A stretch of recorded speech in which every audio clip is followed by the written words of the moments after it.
Hello, everybody. Sorry to give you so much time there, Ryan, but I ran the intro and then we talked, and then now we're live. And then Hello, we talked everybody. again, and then now we're live Yes, and yes. talking to the people.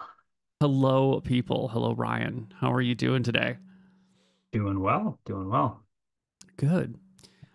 We are here to start a new character. We're not going to continue with Father Prosper for now, although we may revisit him again in the future. We're going to start off on a new little thing, but I'm noticing that we just need to slightly update these character sheets because they're a little bit broken after Roll20 changed some things around. Which character sheets? My character sheets? Yeah, the one in Roll20. If you I have a million refresh the characters. page, Okay. I've assigned you a new one, but the character sheets were a little borked. So if you refresh and open the character sheets, they should work now. I mean, I don't need any of the old character sheets. Nope. Need a new character. I have assigned you one. It's called New Acolyte. Okay. Good. Yes. I named myself Cultist, but Perfect. Acolyte sounds a little more, a little better PR. Yeah, I mean, yeah. That's a nicer way of phrasing it, isn't it? So how much do we want to tell people about what's going on, and how much do we want to keep secret? I think we'll talk about what we're doing, but introduce the campaign if and when we get to that, depending on how much time we have. Got it. Right. Okay. So my understanding is we are trying out a new class concept that you've been working on. Yes. Using the wizard rebuild spell point system and some modified version of the 2E warlock. Yes. Anything to add there? That's a really good summary of it. Yeah. There's a few other details, mainly around mana regeneration, that are not written down, but they're still in my brain, and I'll have to write them down later as we work through details. And then, we'll build a character. We'll see if we can get started on a quest today, how much time we end up having. And if we get started, then we get started, and we'll do some fun stuff. And if we don't get started, well, it'll be here for next time, where we make a new character based on a new concept. Okay. So where is this character sheet I'm supposed to see? It should just be the top one. It says New Acolyte on it. No? Have you assigned it to me? I've assigned it to you, and now I have pushed it to you. It should be popping up on your screen.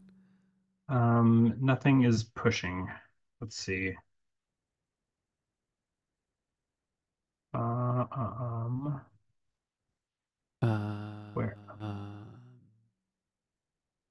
In the character sheet section? When I go to character sheet, the third one, they changed all their icons in there. It's super non-intuitive. I think I'm here. It's journal. Yeah, I do not have an acolyte there.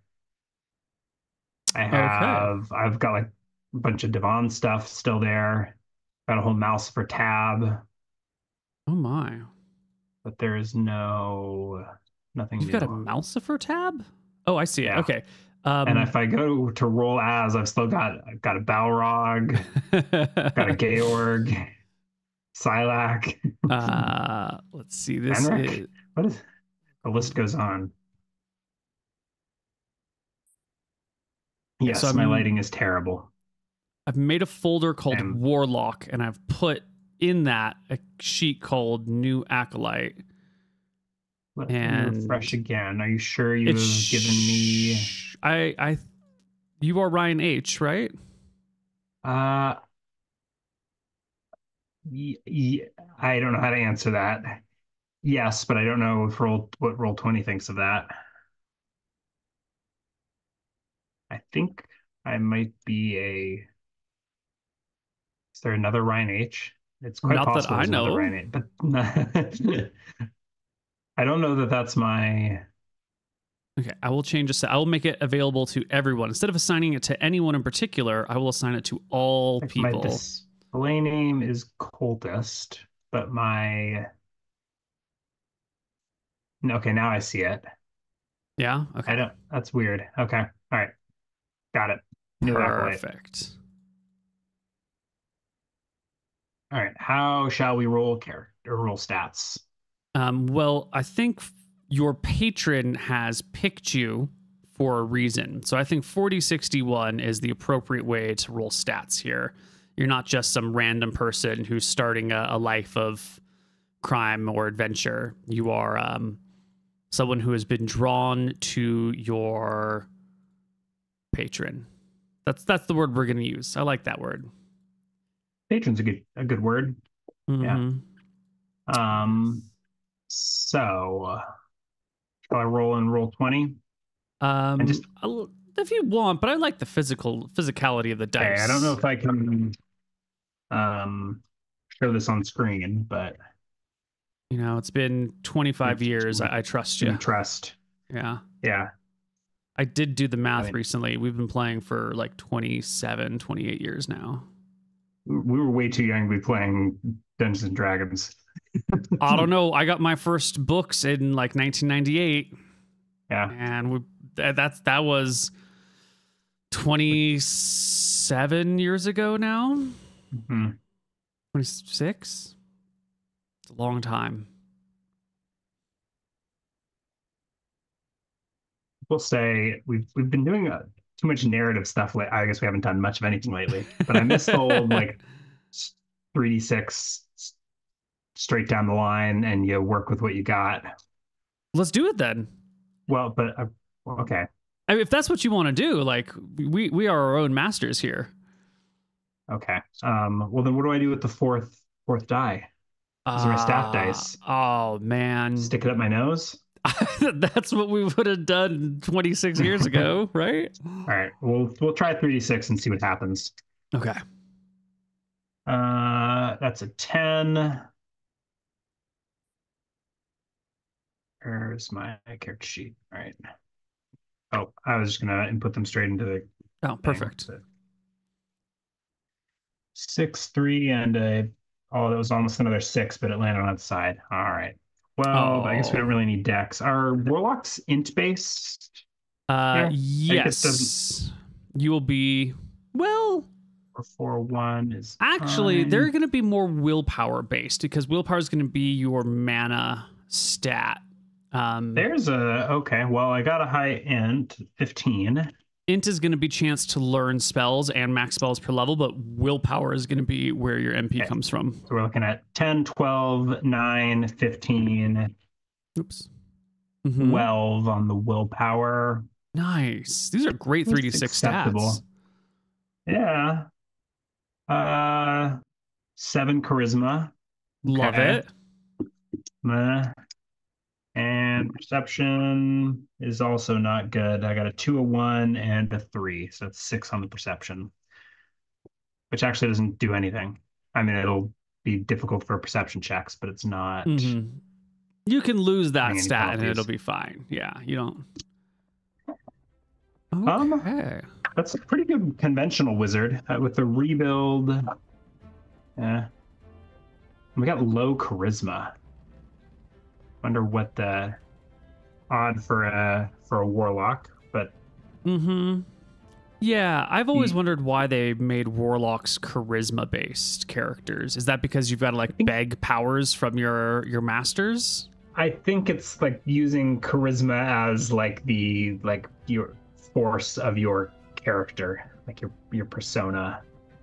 And I think it also probably leans on like real life like Satanists. I don't know. I'm thinking like Sandor LeVay types, or like who's the temple guy, Lucian Graves, those sort of types, like the I don't know any of these names. Okay, like pop culture, like we're like IRL Satanists. Oh, I don't know, cult. I guess they're not cult, but like strong personality types that like I don't know. Anyways, Jim Jones style stuff. Sure, yeah, cult leaders. Yeah. Okay. I think the names that I dropped are probably different, a whole different thing than. I'm not as well versed in my Satanists. The Kool-Aid, but yeah. That is not what we have here, or maybe there's something else going on, like maybe a little soon for this, but I like would reflect like transformations that are reflected on the characters, or mm-hmm. like rituals that leave permanent disfigurements. Mm-hmm. Mm-hmm.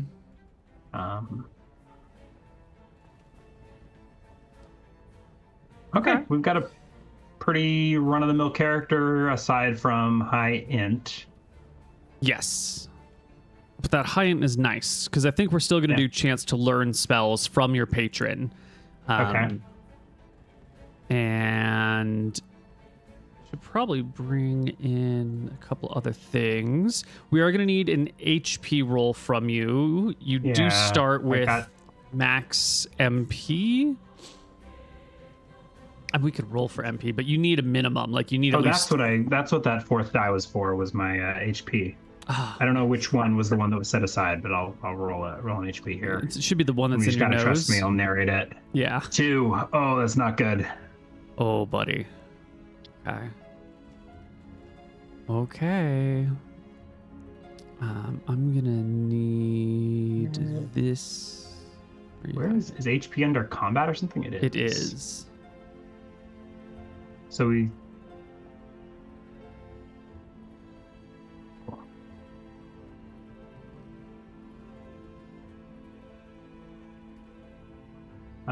probably a human cultist. You could do, considering that we're picking up in Mystria, you could do human, you could do orc, half-orc, hobgoblin, goblin, kobold, ogre, half-ogre. You could do dwarf, gnome, or halfling if you want. Actually, I think in this situation... you are completely open to anything. I wouldn't give you any restrictions other than elves and half-elves. Half-elves would be cool. No elves. That's it. World's your oyster. Considering I can choose my favorite race, my favorite species, I guess I'll have to go with human. Okay. Perfect. Perfect. I just wanted to make sure I had options. Yeah, 2E doesn't really have any bonuses for being a human, other than the level caps, I guess, are a big thing. But with 2 HP, who knows if we'll even make it to level 2. Yeah, 2 HP is a bitch. I mean, on D6, what do you expect to happen? Basically, I just can't get hit. Yeah. Yeah. Single class wizards starting off... Or, I'm sorry, single character parties where someone's starting off as a first level wizard is a real rough start. Yeah. Yeah. Starts with MP equal to willpower, okay, and gain 1d willpower each level. So I will have limited, 12 is fine. 12 is fine. I will have fine mana. I will not, I think Devon was getting pretty insane in the, I feel like he had 14, 15 willpower somewhere in that department. And I think I rolled really well. And the way this MP system scales in a funny way to where, like, as soon as you hit level 5, you can like dump like 6 fireballs if you've got high willpower. Yeah. Well, I was doing a comparison last night of the spells and magic MP system just to see how the two stacked up. And the spells and magic MP system is also crazy broken. At 7th level, if you prepare, because the spells and magic differentiates between prepared spells and free magics, and free magics, which is anything off of your list of spells you know, costs twice the MP to cast.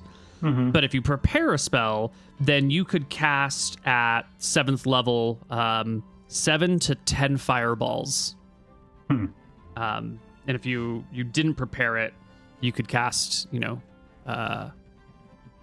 to 5 fireballs. So they have the same. They basically have a similar system where you've got MP and you just cast whatever's. Like each level costs a certain amount. Yeah.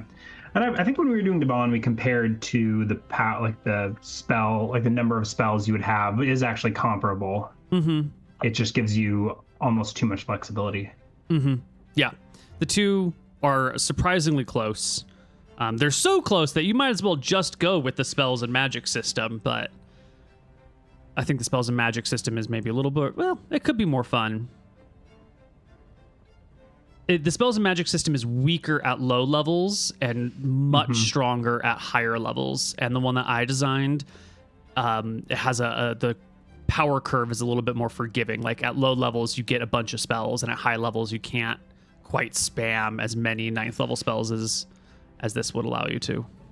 Yeah, there's also like a weird risk that you don't have enough for your spells. Right? That's like, true. Can't you? Right, like there's a possibility that you just like 67 MP is if you roll like really low on your willpower rolls, you could just like only have 50 MP at level 18. I guess that's exceedingly unlikely, but it is possible though. Yes. Mm-hmm. And that is something I did not account for in the system. Is just someone with really, really bad dice rolls who is now locked out of spells. I mean, in 2E, there's arbitrary, like at rules as written 15 int maxes spell level at 7. Mm-hmm. Yeah, it's true. That's true. If you roll poorly, you could max out. We almost. What else do you need other than stats? I guess I need efficiencies. Mm-hmm. And spells. And gear, but who needs all that? And then I think there's nothing really from the Warlock system that kicks in until we level up, right? Right. So I just rebriefed here. It's not when you level. It is. I'm gonna just read the text here. Each time your warlock spends spell points to cast a spell, they risk attracting the attention of an evil or chaotic power. The character has a percentage chance equal to the number of spell points expended minus the character's level. So if you're a 7th level wizard casting a 4th level spell, which for us is 18 mana, then you would have 18 minus 7 is 11% chance of drawing too much of your patron's power and being required to, go down the list of descending into their area. I think for this campaign, the patron is not necessarily evil nor chaotic.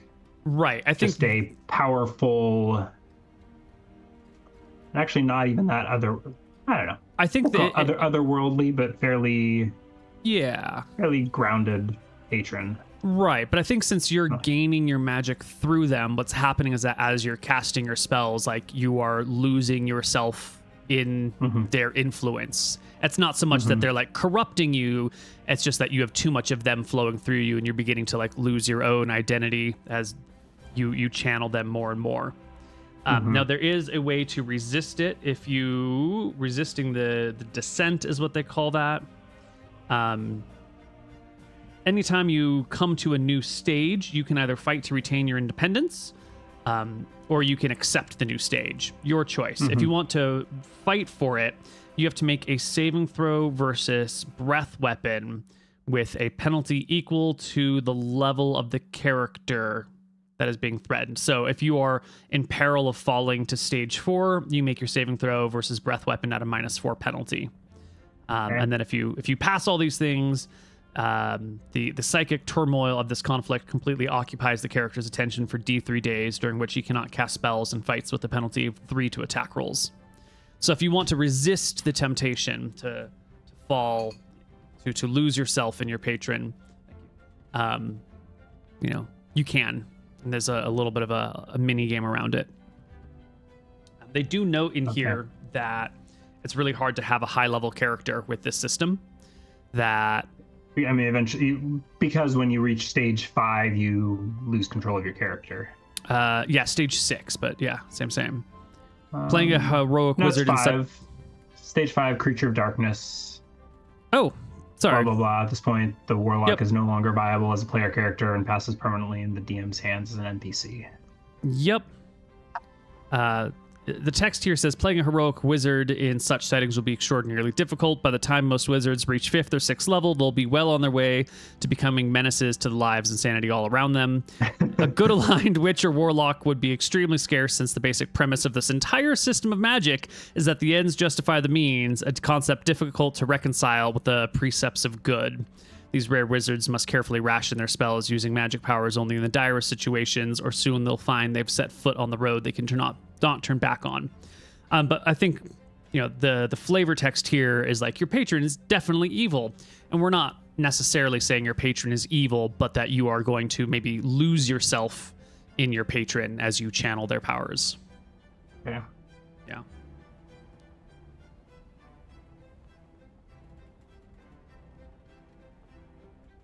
Okay, so in terms of character background concepts, I'm thinking maybe a Mystrian peasant whose home was torched by Scoria. Yes. And who sees themselves as sort of born again, purged by fire, and is coming to their patron for whatever, absolution, rebirth, power, retribution, all those things. Yeah. Is a level 1 character with scars too lame? Like, do I already have burn marks from the fires of Scoria? I think these are probably the reasons why your character is doing what you're doing. Okay, and reason for 7 charisma. Yep. 6 perception. Maybe I've got like a bum eye. Ooh. Is it just like dangling there a little bit? Is it completely burned out? It's that bad. I think it's like there's like burn marks, so like the skin is kind of healed awkwardly, and so like an eyelid is kind of like there's still an eye there, but like the skin is kind of like you can see what I'm doing with my face. Like it's the eyelid doesn't quite work properly. It's kind of I gotcha. healed over in an awkward way. Love it. These are transformations that I thought I might kick in later as I advance in my patronage, but seems fair enough to start at level 1. I think you gotta have a reason to be tempted into this sort of deal. Sure, yeah. All right, so I get 1 weapon. Is there any particular background that would make sense to come from? Basic ass farmer or miners or something. I'm thinking I was basically a peasant and probably ashamed at how much our village just like rolled over and took it from Scoria. And like we paid all of our taxes and sacrificed our maidens, and then she still one day showed up and torched the whole place.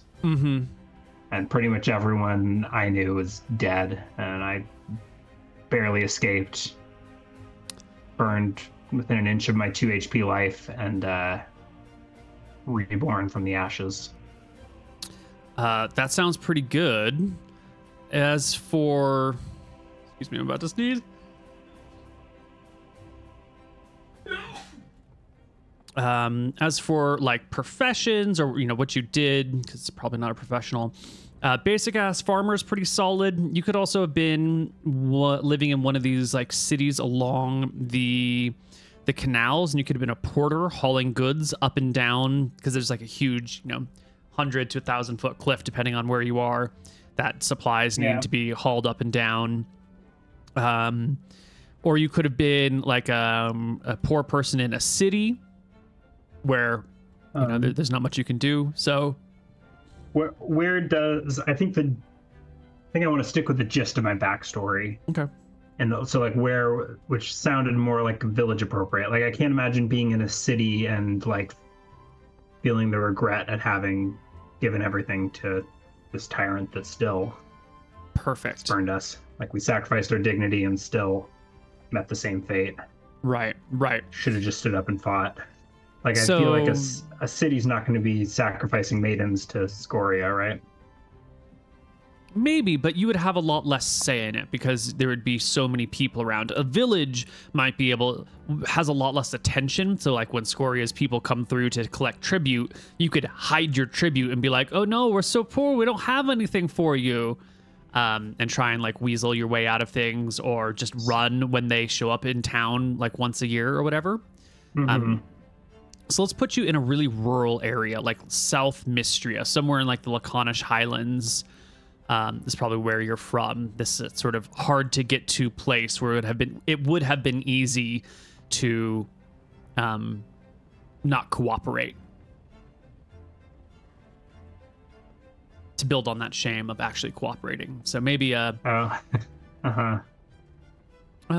yeah, I don't know if the exact location matters, but let's No, do. I mean, I don't think we're there anymore.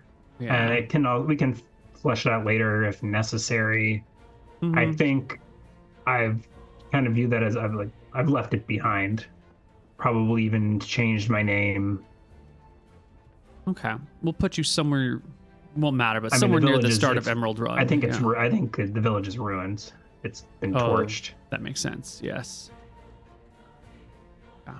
Did Cool. did Scoria go on like some rampaging, burning the countryside spree Often. multiple times, or Oh yeah, often? that's how you keep people in line. Whenever anyone thinks that they can get away with something, you know, you just do a little rampage here or there, and it keeps everyone in line. Oops. There we go. Yeah, you can think of a Scoria like the Assyrians. If you know your Assyrian lore, anyone out there, they made these they made a point of ruling through fear. And so when they would come through, when you would the Grand Hall before you go meet the Assyrian king is just reliefs of all the most horrible, brutal things that they've done to people. And they've got like, you know, the skulls of your former kings that they've conquered hanging in the rooms where you might be waiting to see them. And they made these big, you know, carvings of the most terrible things that you can imagine someone doing, as a way of saying, like, don't fuck with us, otherwise we're going to do these terrible things. They like reveled in the evil. They're, you know, a really great inspiration for an evil empire because they really tried that real rule through fear tactic. Yeah. And I think our village was properly cowed and we gave all of our tributes. I mean, maybe we couldn't rack together enough tribute, or maybe it was just a random act of violence. Like, we committed no wrong and still she showed up and torched us. Or maybe the wrong was not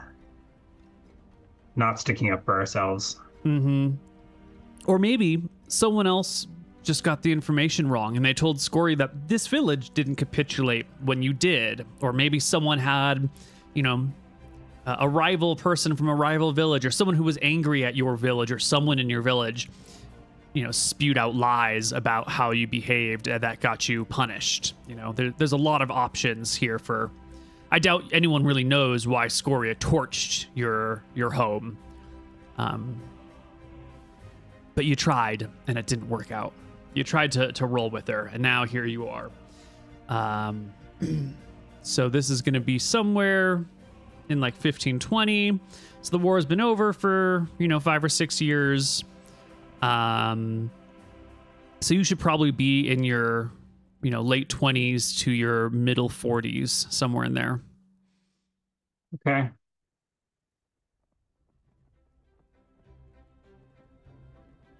Okay. Do we have a name? I think I will be Fenix, reborn from the ashes. I don't know what my original name was, but this is the new name. This is my new name. Feinx. I'm probably literate, but barely, only by virtue of having 15 intelligence. Excellent. So we'll play this until you die, and then we'll put you inside of the cold, hard, robotic shell of a dragoon, and we'll continue the campaign that way. Perfect. 3, 4.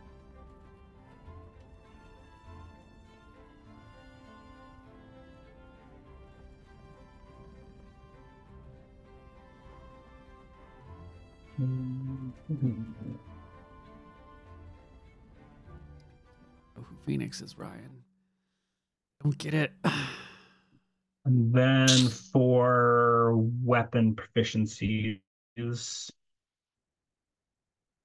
maybe like a scythe or a sickle or something. I was thinking sickle. Yeah. If you were a farmer, that's the tool that you're probably the best with. Yeah. I don't know mechanically if it's really any different than like a dagger. Can't throw a sickle. Sickle. It's D4 plus 1 / D4. Nice. A little slower. think we've been playing too happy of music. We should get something a little bit heavier.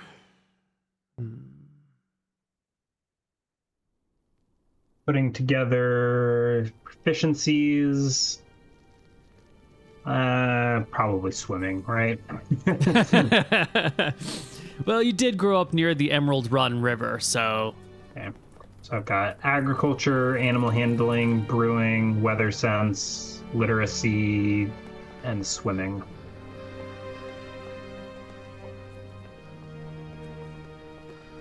Nice.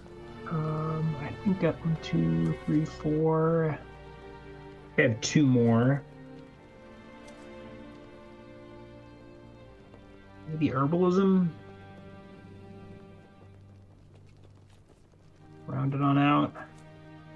It's int at -2.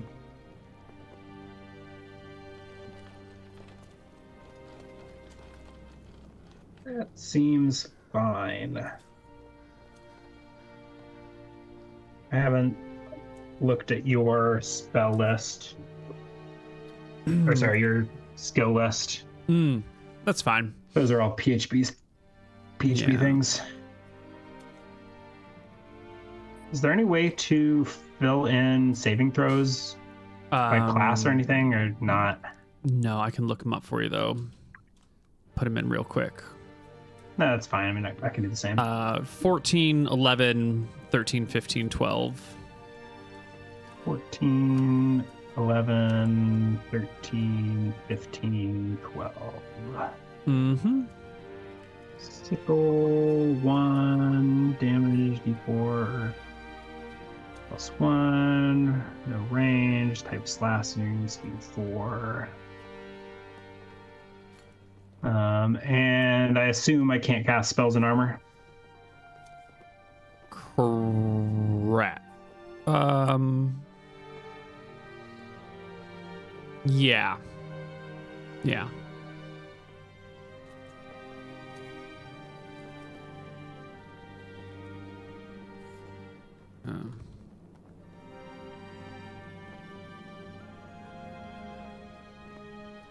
All right, I'm going to make up a list right here of the spells that would have been that your patron might allow you to learn. It'll take me just a minute.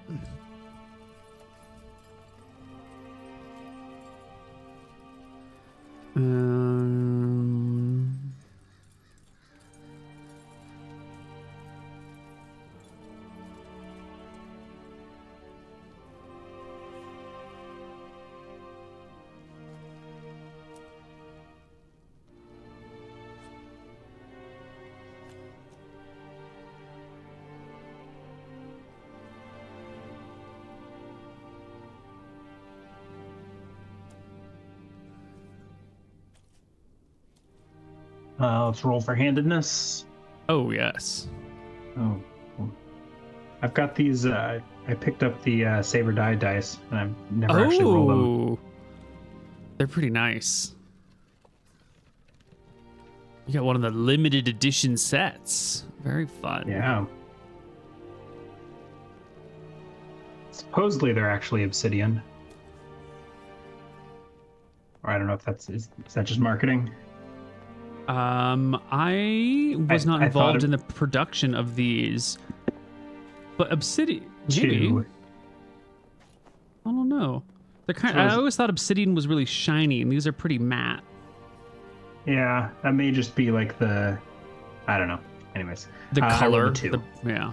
Yeah, like the marketing. 2 should be right-handed. Yeah. So that.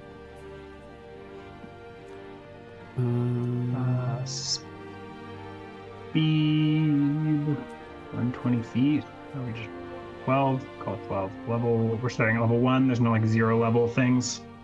No 0 level things.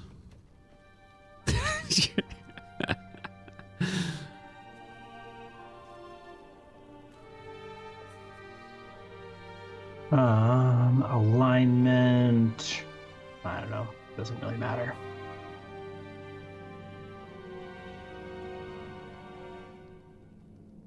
Okay. I think we're getting there. I don't have gear or spells, so let's do that stuff. Yeah.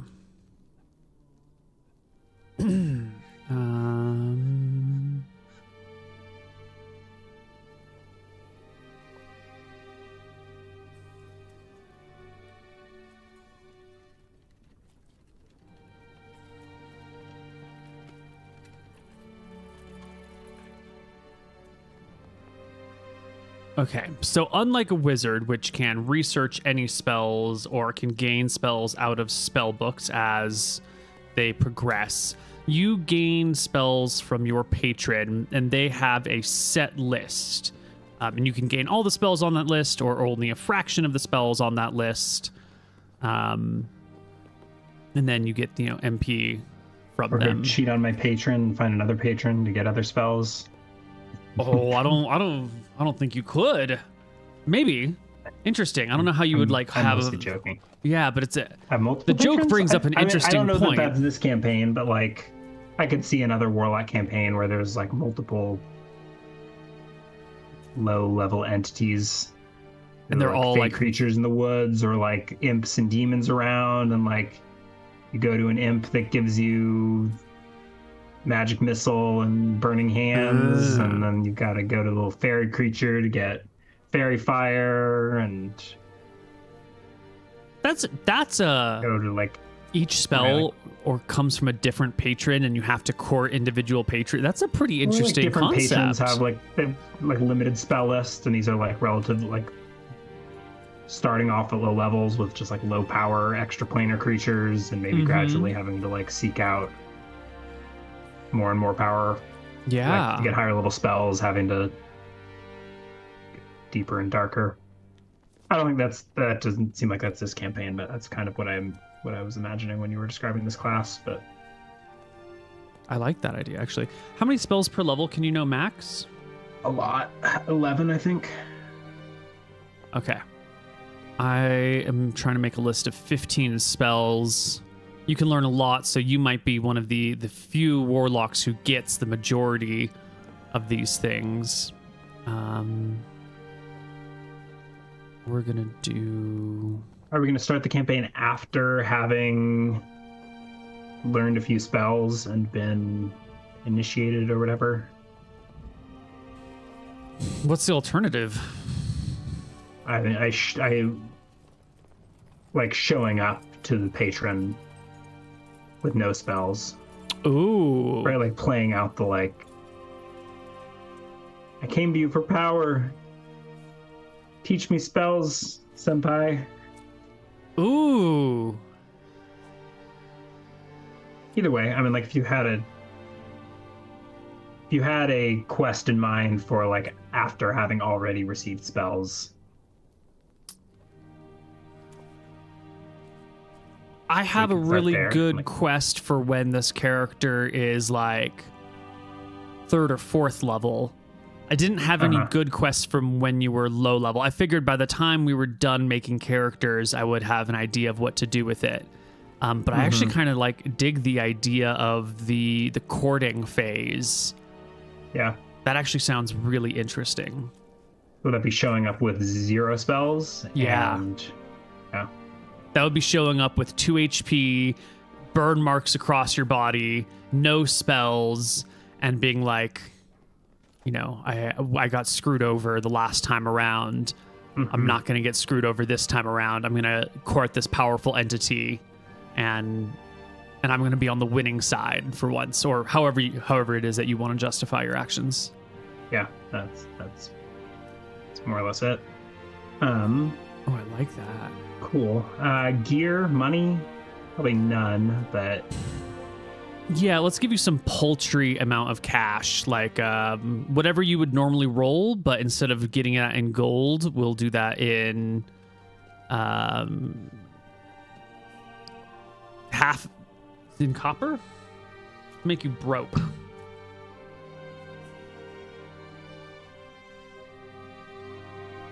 say it again, copper or silver? Copper might be too little. Silver, and then you buy wizards gear. get Yeah. D4 plus 1 times 10. Yeah, so let's do that in happens. let's do that in silver, and then you can have spent that on whatever gear that you want, and then you can use whatever remains for tribute to your patron or something. 30 silver. I don't think there will be much tribute left. No. Perfect. 30 silver. I think the sickle cost like 2. 6 silver. I actually. Oh wait. Okay, 6. I was like, I don't have enough. No, it's 6 silver, not 6 gold. So 24 gets me sickle. 1. The weight is 3 pounds. Silver economy. Got it. Do I need to buy my clothes, my backpack, stuff like that? We can assume that you have clothes. I think if you want a backpack, you've got to buy the backpack. Water skin. Probably buy a knife as a tool, even if I don't need it. You should buy a water skin if you want to be walking around. Hydrated. Yeah, most of the roads are along rivers anyway, so you can get from place to place without a water skin. You only really need water skins if you're doing travel in areas where there's not actually water. But Mystria is pretty water rich area. There's lots of rivers.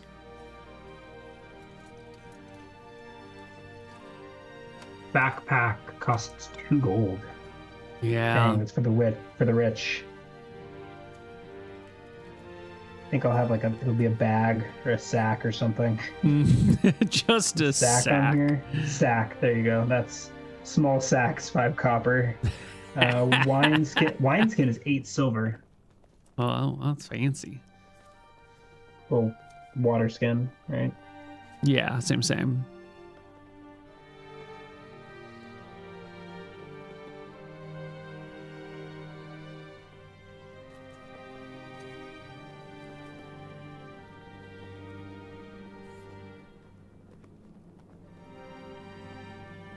My clothes, I've just got like a burlap tunic and trousers.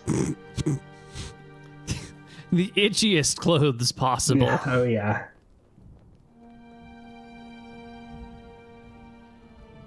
Maybe with like a hood. Is that like a tunic with a hood, or like what a?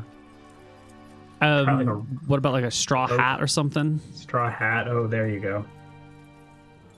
I don't know if I'll write that on I'll just include that in clothes, but. Yeah. Just a nice wide-brimmed hat to keep the sun off you while you go harvesting that grain. I don't have anything. Dude, should I buy a sack? I mean, you don't need a sack. What would you put in it? Food? What am I eating? I think that you are finding, wild things, or maybe exchanging a little bit of labor for money as you travel. I do have like herbalism and agriculture, so I could probably if it's like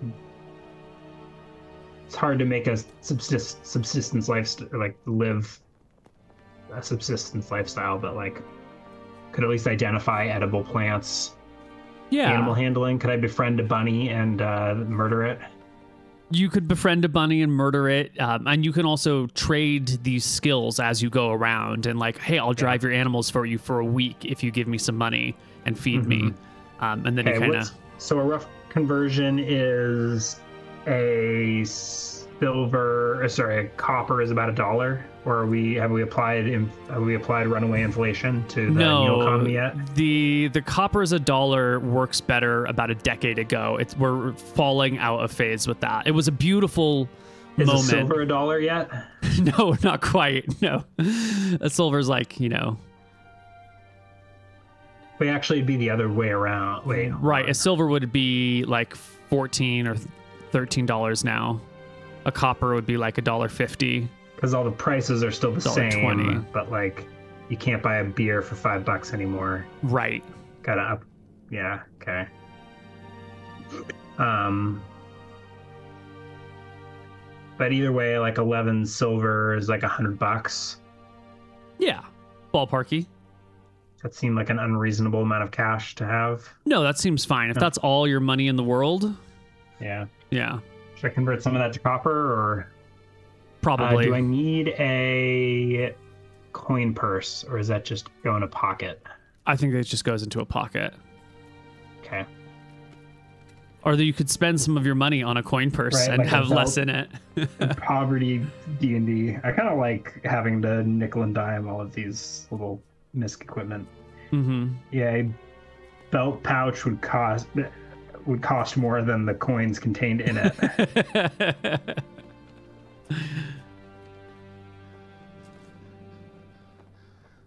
Okay. I think we're probably more or less there. Mm-hmm. Do not have a bag. I'm unchecking bag. I don't know what. That just adds the weight of whatever's in your bag tab to your character sheet. Oh, where's the bag tab? Is it, This oh, one. in pack, on Yeah. person, in pack. Got Yeah. it. I think water skin should actually weigh like 10 pounds with water. Is it about a gallon? Is a huge water skin. It's That's probably a half of that. huge. No, it'll carry a pint. That's 2 it? pounds. No. Oh, 2 pounds? Yeah, okay. maybe like a normal water Like, that's bottle not a that you day's might. worth of water. No, probably not. Okay. My water skin is my most valuable possession. Yeah.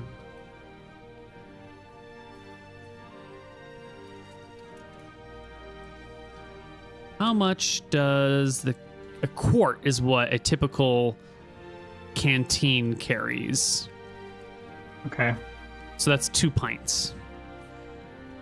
Okay. So it's like 2 pounds and change. Anyways, okay. The weight of 2 pints of water is 2 pounds approximately. Yeah. Perfect. The water skin says it weighs 1 pound, but anyways. That's empty though, right? That's before you Yeah. put. Okay. I think this is a good spot. I think our next step is to do the beginning of the courtship.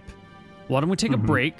We can talk about what we want to reveal and how we want to go about it, and I can go get more coffee, and we'll come back and we'll do the courting with this power.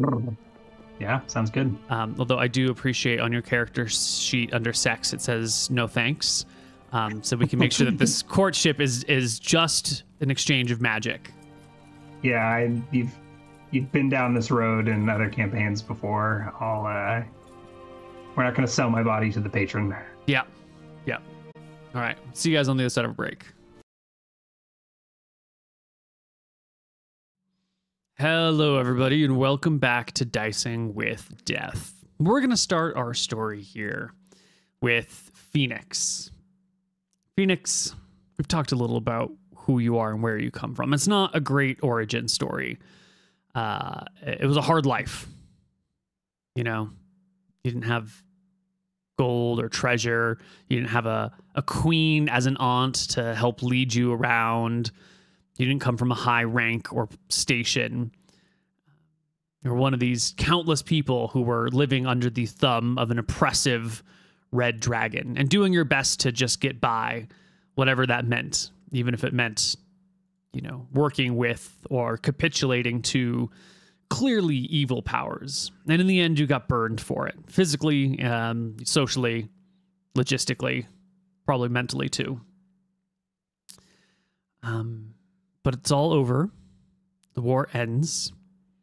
And what is it that you decide to do when it's clear that the war is over and the dust is beginning to settle and your home is gone? Probably the first thing you do is go back to your home if you had to flee it to see what is left there, only to find that there's nothing left there.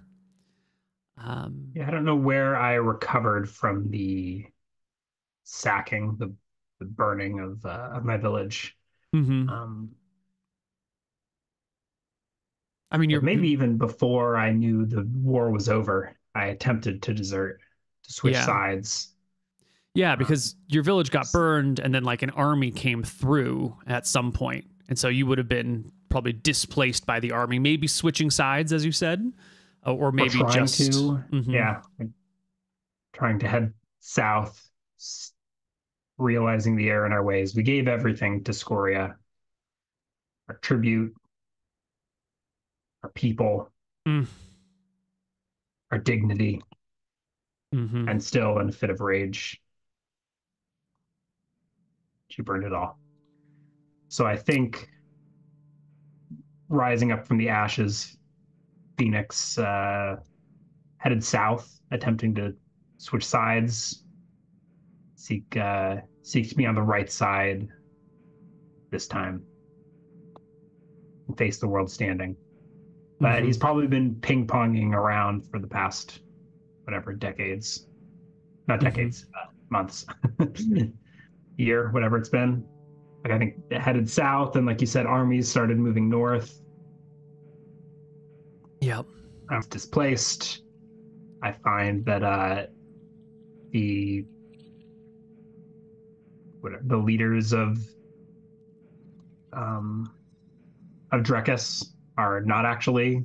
I mean, I guess Withdrawn is still there, but the true heroes and the Great Gold Dragon are Mm-hmm. not actually in the south. No. They're north. So I think they've taken up hold, and they've taken Crown Hold. They've taken Dragon Peak.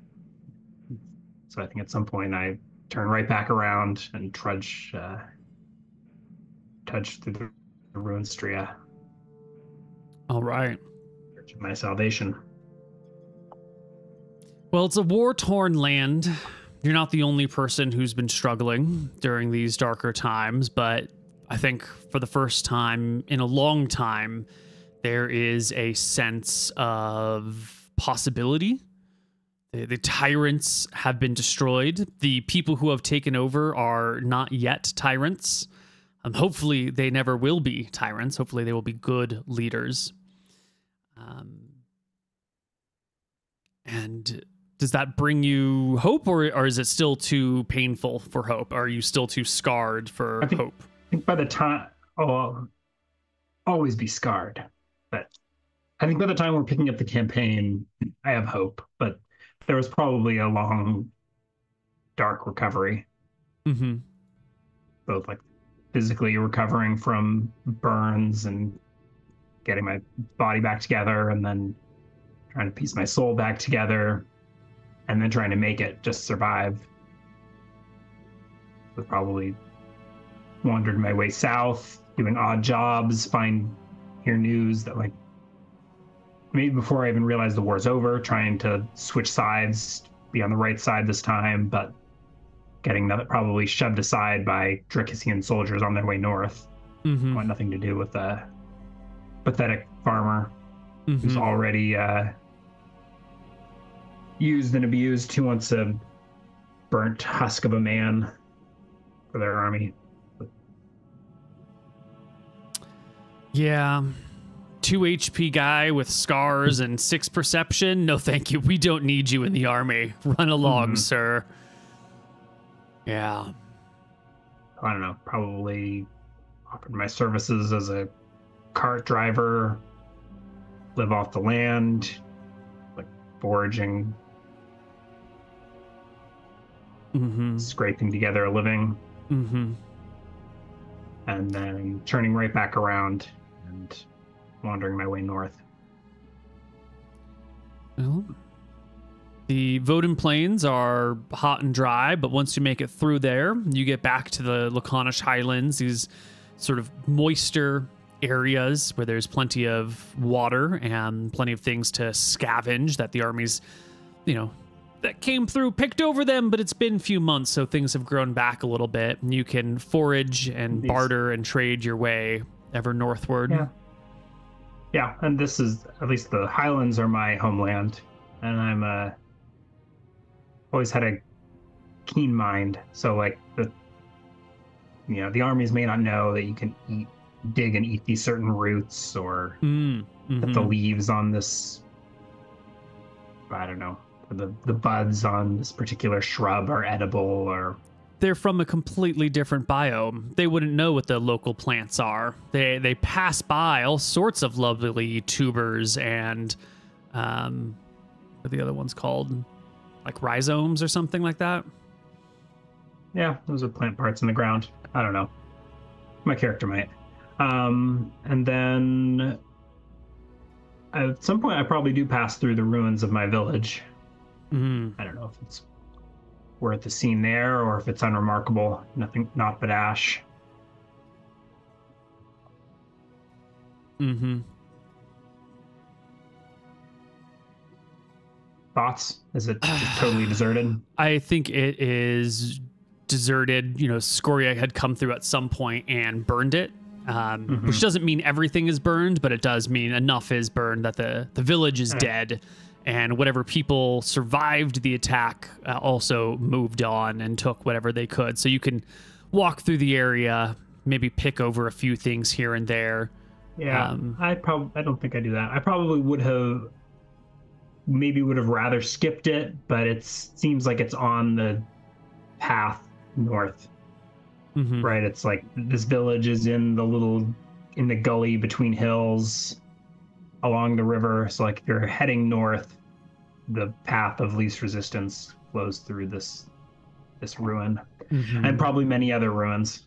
Yeah, and if there are still pockets of marauding enemies who are not going to surrender because they'll just be killed and they're just, you know, raiding and pillaging, staying off the roads and getting into the deep highlands might be actually the safer route through some of these places. There aren't really any roads north from Drecus to Mystria.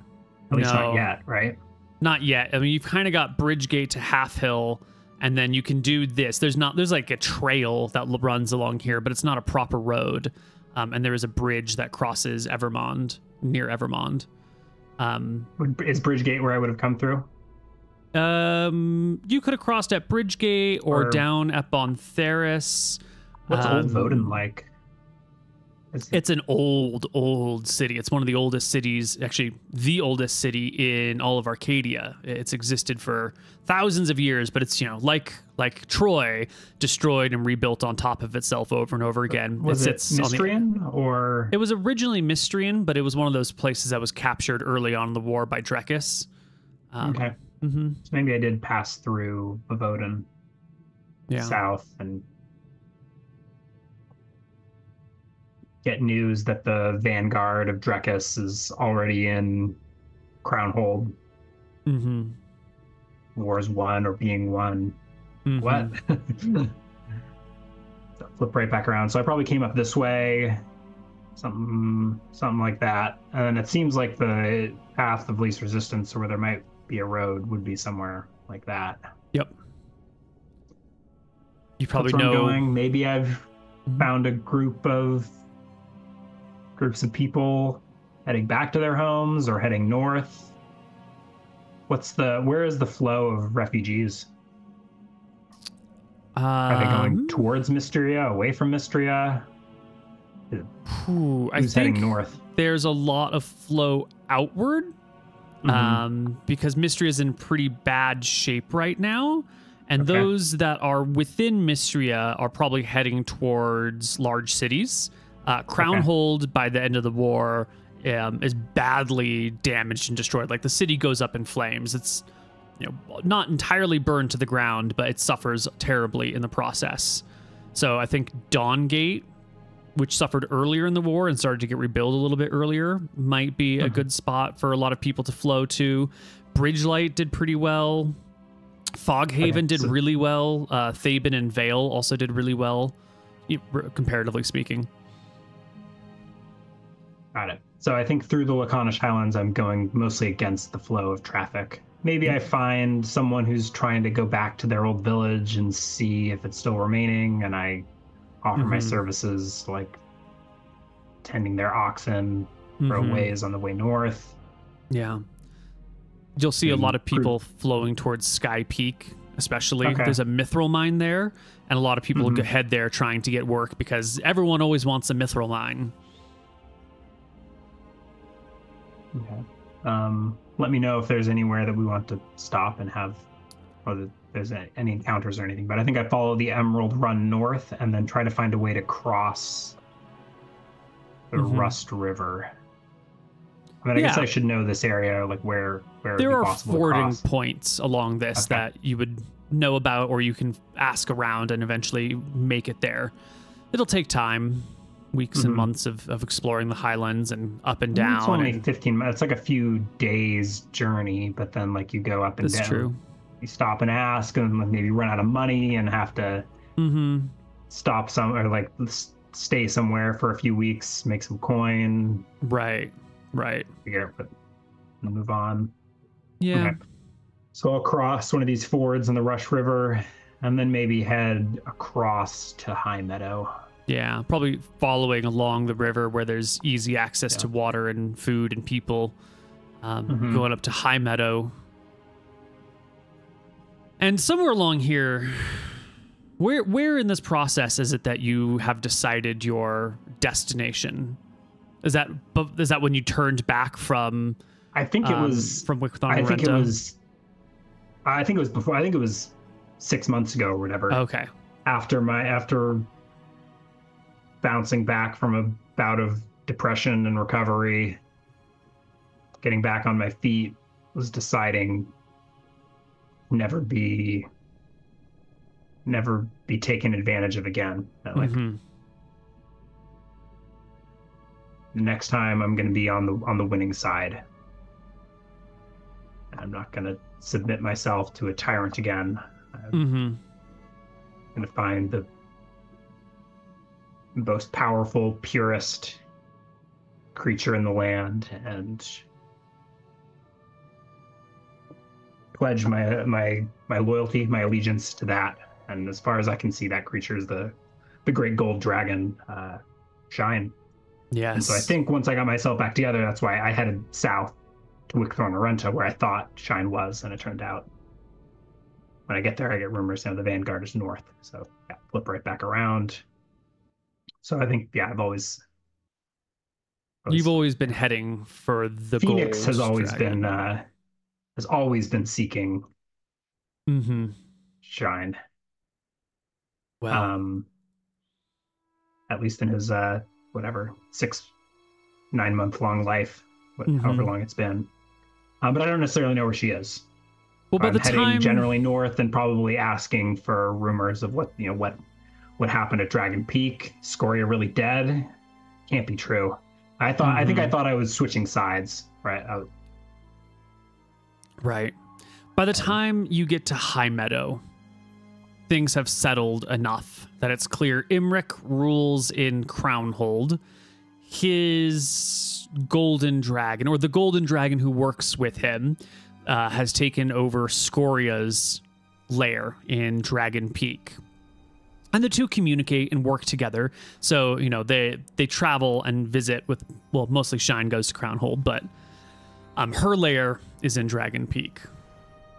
And she will be off doing things for the Empire and for herself and helping rid the areas of monsters and brigands and whatnot.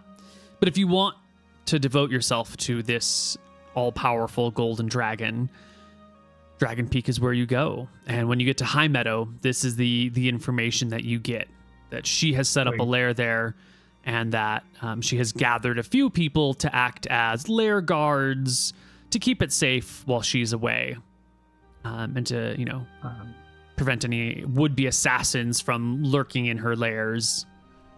When I ask in High Meadow about the gold Shine, do I get any information, backstory, rumors? Do we want to, I don't know, roleplay that, mechanize that at all? So I think in Phoenix's mind, she is the paragon of good, right? It's a gold dragon. Yes. But in reality, Shine's been through some shit. I'm wondering how much of that I get now or as the campaign goes on. I had a tidbit here. Oh.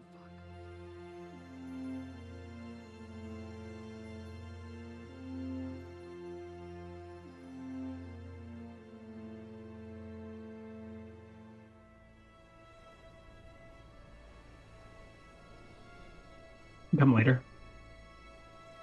Okay. So there's this concept that I wanted to work with here, right? Mystrian and Drakissian are different languages.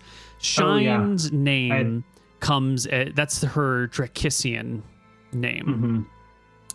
In Mystrian, her name is very similar. It's the same concept. It's the concept of like, something about like a brightness being emitted from her. But amongst the Mystrians, she isn't known as Shine. She's known as I didn't write it down, but I've been thinking about this for like 9 months and I never really settled on the name, but I think it's Radium is Shine's name in and amongst the Mystrians.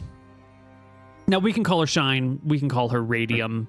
It wasn't Radium, it was something about radiation. It was something about like Radiance. A little less radiance because she also she did help burn armies and cities here. So there was a little bit more of the like dangerous side of emissions.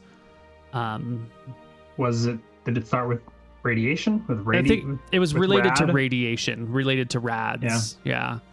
I think Radium is what we'll call her. Okay.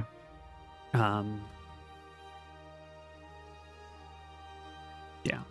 But just for everyone to... You can let me know. In my sheet, I only have Mystrian written as my language.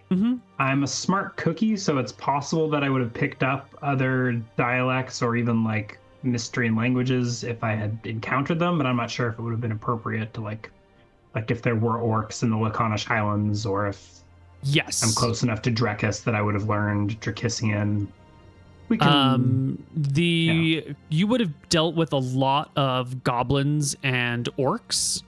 Those are languages that you may have picked up in this time. Those were her primary like enforcer, Scoria's primary enforcers that would come in and take things. Goblins being the minion troops, orcs being like the leaders, but the goblins are the ones who you mostly interact with. So you could have picked up either of those languages or both of them, and you also could have picked up Drakissian because you're only 20 miles from the border, right? So there's a lot of communication and trade on some slow level there. So if you want to pick up Drakissian and Goblin and Orcish. I jotted them down. We'll see. I think it's probably broken, like bits and pieces. Like I'm smart enough that I can remember phrases. Like I was probably the one in our village that had to like. I was probably the one handing over all of our tribute. Handing our sacrificial maiden over to the Orcish, whatever enforcers once a year or whatever. Right. And. Yeah, and maybe we're close enough. Was Half Hill? They would speak Drakissian, or Bridgegate maybe. Bridgegate is Drakissian controlled. Half Hill is Mystrian controlled, but they're 22 miles and they have a lot of trade back and forth. So both languages are spoken in both places pretty commonly. So maybe I was also the one who would have been traveling back and like bringing if our village gets together trade goods or. Yeah, someone comes through and does the Half Hill to the Laconish Highlands route. And maybe that's you, or maybe it's someone from Half Hill, but you have to deal with them, or maybe it's a little bit of both. But this was all a past life. It was a different man.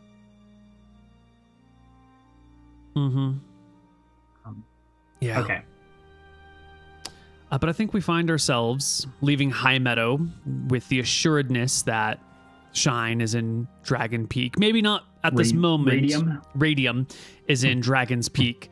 Maybe not at this exact moment, but this is where she makes her lair.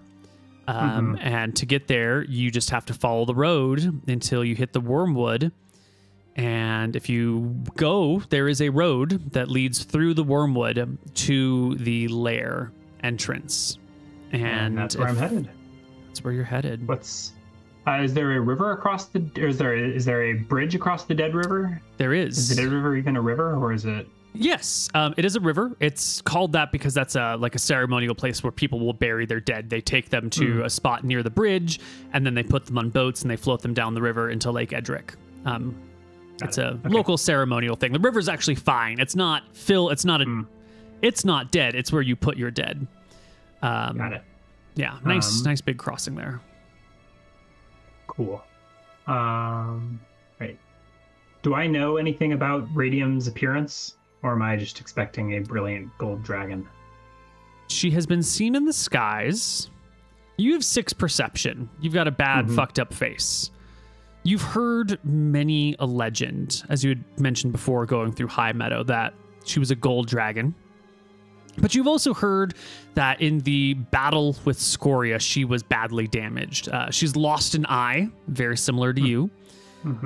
She has burns and scars, probably not fire burns, maybe they're lightning burns, maybe they're other sorts of magical burns that have taken her golden scales and like turned them more of like a crimson color in like not all over her body, but in like scar patterns across her scales.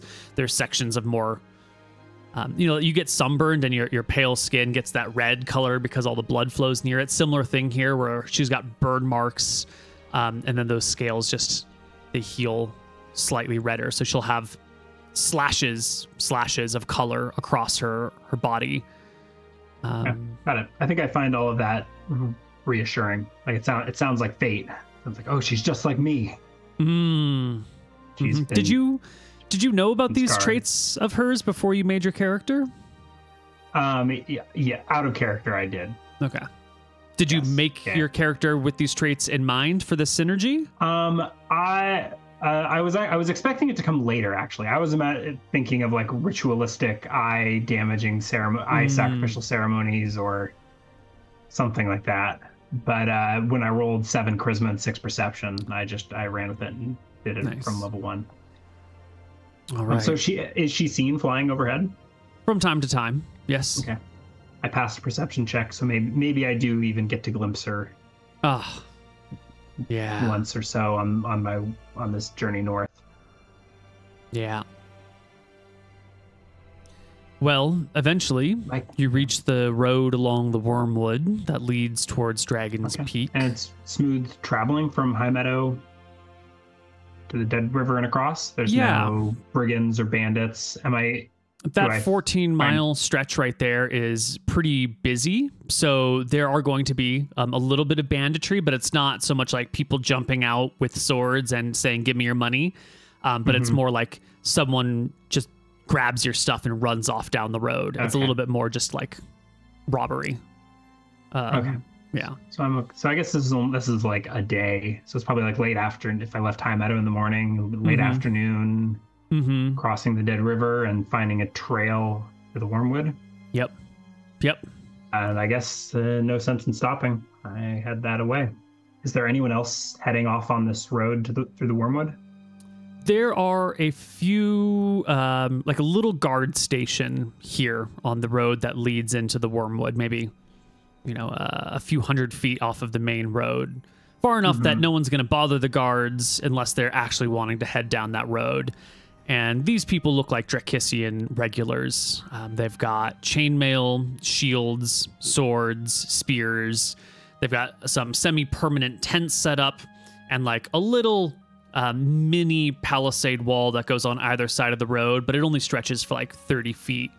You could walk around it, but it does create just a little bit of a funnel so that anyone has to funnel through this area. And there's a flag of Drekis flying over here, and there's the flag of the McGarry family flying over here, and there's the flag of Shine, or a flag with a gold dragon stitched on it. Very rudimentary, very what was the name of that chick who made the first American flag? I can't remember her name right now, but very something like that. Very hand stitched, informal. We've just put a gold dragon on a flag so that everyone knows what's going on. And that's, I think, where we're going to pick up our story is as you approach the Wormwood. Yeah. Is anyone else splitting off? Like, is there traffic on the road to Crownhold? There is traffic on the road to Crownhold. Okay. So I see whatever, a few dozen people on the main road, and then I see the split off and the mountains in the distance. Am I the only one that takes the turn and heads towards this right now, station? You are the only one. You can see hoof prints and wagon tracks that go along this, letting you know that this is a well-traveled road, but today you are the only person heading in this direction. And I guess I walk and yeah, go to see what the guards do. If they stop me, or if I can just walk right on between the palisades and. They will stop you. You'll be approached by a laconic soldier who gives you the up and down look of like, what sort of pleb are you approaching the Wormwood? And they don't even they don't say anything to you. They just, they do the up and down with their eyes. Laconic. Did you mean to say laconic? I did mean to say laconic. That is where I'm from, right? Or is that something else? Like the Laconish Highlands. Yes. Laconic as in, short. Okay, yeah. Yeah. No, LACON. Yes. Okay. As in pertaining to Sparta, yeah. Got it. I'm a new man, so I do not bow or supplicate myself to this guard. So I think I stand up straight and tall, and my head slightly shaded by my straw hat. But I look at him as much as I can with only one good eye and nod. Say well met in broken Derkisian and move to keep on walking unless he stands in. Does he stand in the path blocking me? He stands in the path blocking you. Mm-hmm. He'll just give you the simple question. Go ahead. If he's staring at me, Mr. Laconic, I will speak and say I seek the Queen Worm Radium. The short answer comes. The road. What could you possibly offer? Everything. A bit of a scoff. The guard sees that you clearly have no weapons. You don't have any money. I have a sickle dangling at one side. And a knife tucked in somewhere, but it's clear it's not not a dagger, like a knife. To the well-armed and well-oiled machinery of the Drakisian Empire, you are an unarmed man. Look like I'm wearing my burlap, straw hat. I look like a farmer, other than the fact that I've got horrific scars and burn marks. Yeah, the soldier, after you say everything, which probably actually is pretty typical for a mystery and farmer. Mm-hmm. The guard will stand back and just kind of open his arm with his spear, pointing down the road, and he says, "Your life is your own." I start walking, and then I turn and say, "Are the woods cleared?" What would I have known lived in the Wormwood before? Was it like spiders and... Yes, lots of monsters. This is where Scoria kept all of her things. There were giants in here. There were ettercaps, goblins, ogres. Yeah. All sorts of nasties lived in the Wormwood.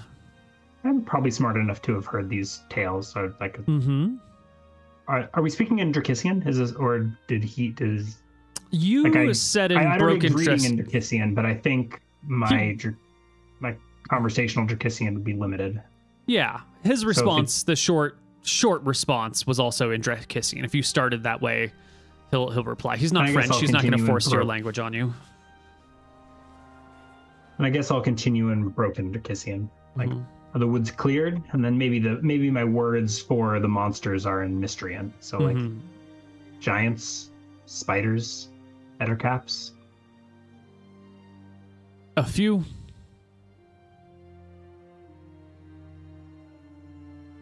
I nod. Probably don't have the charisma to get much information out of this man, so I think I will keep walking. Mm-hmm. All right. You can head down the well-trod path that goes through the woods. You can see that there has been recent damage here. There are sections of uprooted trees, lots of areas that have been logged, huge swaths along the road on either side, just clear cut in order to build maybe things for cities, maybe defenses for the area, certainly that palisade wall back there. Who knows what else? But the deeper and longer you go into the woods, the less trees are cut down. And soon you find yourself walking in the shade on this well-trod path. We're probably later in the season, or maybe in autumn, or maybe so it's probably getting on towards evening. If I were a savvier traveler, maybe I would have waited and ventured into the woods during daytime, but I think I'll probably be either camping for the night soon, or maybe pushing as far as I can get until it's too dark to see. Yeah, I think I just follow the road. Okay. It's clear cut on the side. Looks like the road. There's an old road that used to lead to Scoria's lair, right? Yes. And then fresh cut trees on either side. Yes. Okay. You can head into the wormwood. The sun sets in the west, so you fall into shadow very, very quickly, and the temperature will drop pretty quickly. But then the sun, takes a few more hours to set behind the mountains. So you're in, evening conditions for a long time walking through the wormwood. And this is a spooky place.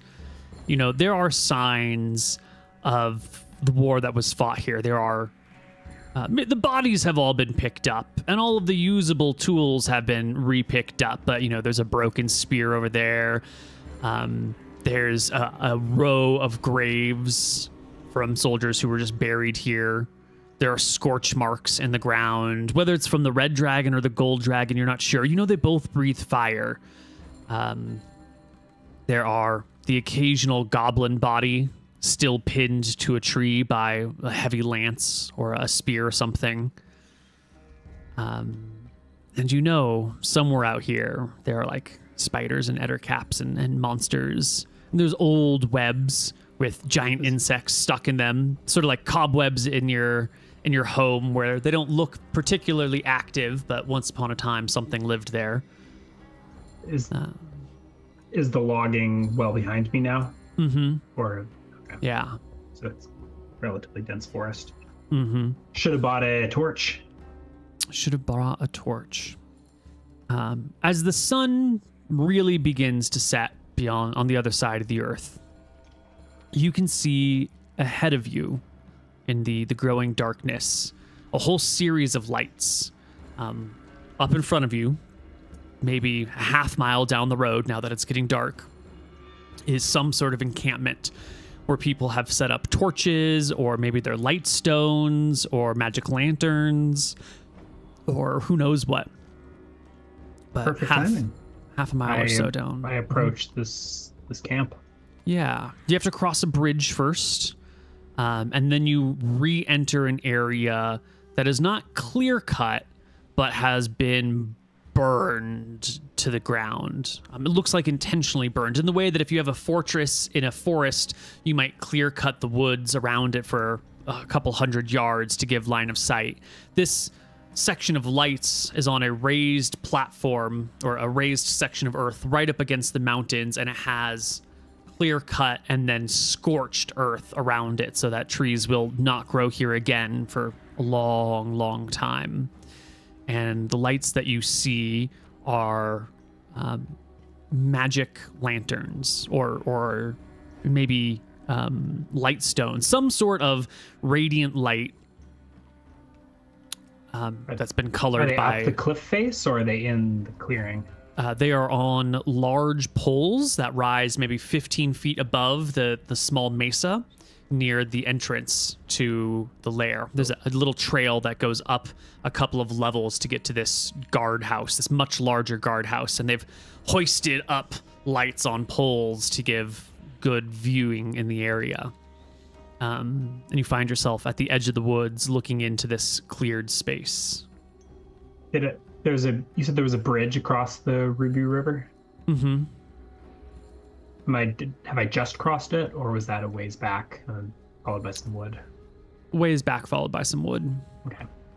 Yeah, I approach the switchbacks and ascend. Are there any humans up But can I see anyone in the light, or is this just lighting the entrance? Oh. Let's see. I think we want to remove the tokens that are on this map because this is a map that I'm reusing from Tombs of Scoria. But this is what the entrance to the area looks like as you get closer. It's this very large space. There are clear palisade walls that have been built up. There are towers from which to watch, but the number of guards here is minimal. You see these lights, you see the raised mesa, you expect maybe some sort of grand defensive position, but when you arrive, there's nothing. Like, you come up this section right here and there's no guards at all. It's just sort of this burned, abandoned, emptied area. With, I don't know if that's too surprising. Maybe I expected more splendor for this great gold dragon, but yeah, I think I'm uncomfortable in torched ruins. Yeah. Is there anyone up on this watchtower, or any of the watchtowers that I can see? Not on the watchtowers. There are lights posted on the watchtowers and on large sticks in between them. It's not until you climb up this next switchback and you can look towards the front that you see there are people at the very edge of this. There's like a little bonfire out here, a little cook fire, we should call it, with a few folks making tonight's dinner or just hanging out after dinner, making some little snacky snacks. And as you make your way up the switchback and make your presence known, they look over at you with curiosity. But they continue their seated position. This is to scale? Yes, it is. 120 feet. Okay. Yeah. I approach.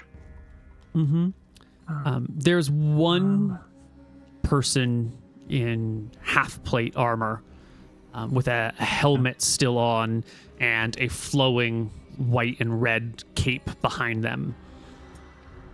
The other people here, unarmored, they look more like servants or assistants of some sort of nature, laborers maybe.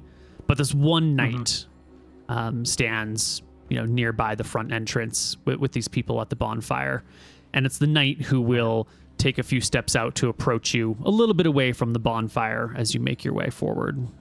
Okay. I approach and hold up a hand. Any heraldry? I don't have the proficiency, but is it clearly Dracissian versus? I guess he must be Dracissian, or unadorned, or something else. The armor does have heraldry on it. It's easy to identify the symbol of the city of Wicthron Rarenta, the capital of Drekis. This knight hails from there. But their heraldry only signifies that they come from that city. You, smart man, 15 int, would understand that this puts this knight as someone who's sort of like a... what do you call it? Like a hedge knight? Is that the right term? Someone who doesn't have a particular...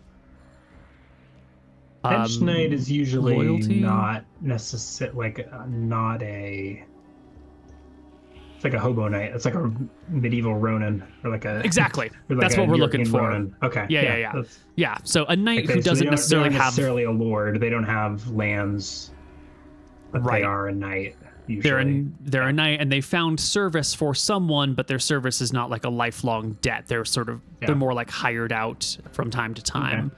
Not particularly someone you would consider very honorable, since they're just flying their city's flags and colors. But it's like pitch black, right? Yeah, it's except for the by now. Yeah, except for the fire. I mean, the fires it's and the night, lights, and I'm exhausted. I've probably been walking for 18 hours or something. Yeah. Okay.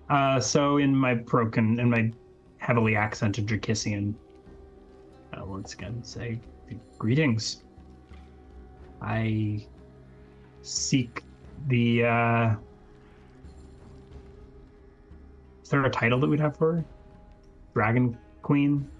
You would have used such gold titles for Scoria. You would have called her the Dragon Queen, Her Highest Majesty, Queen of the World.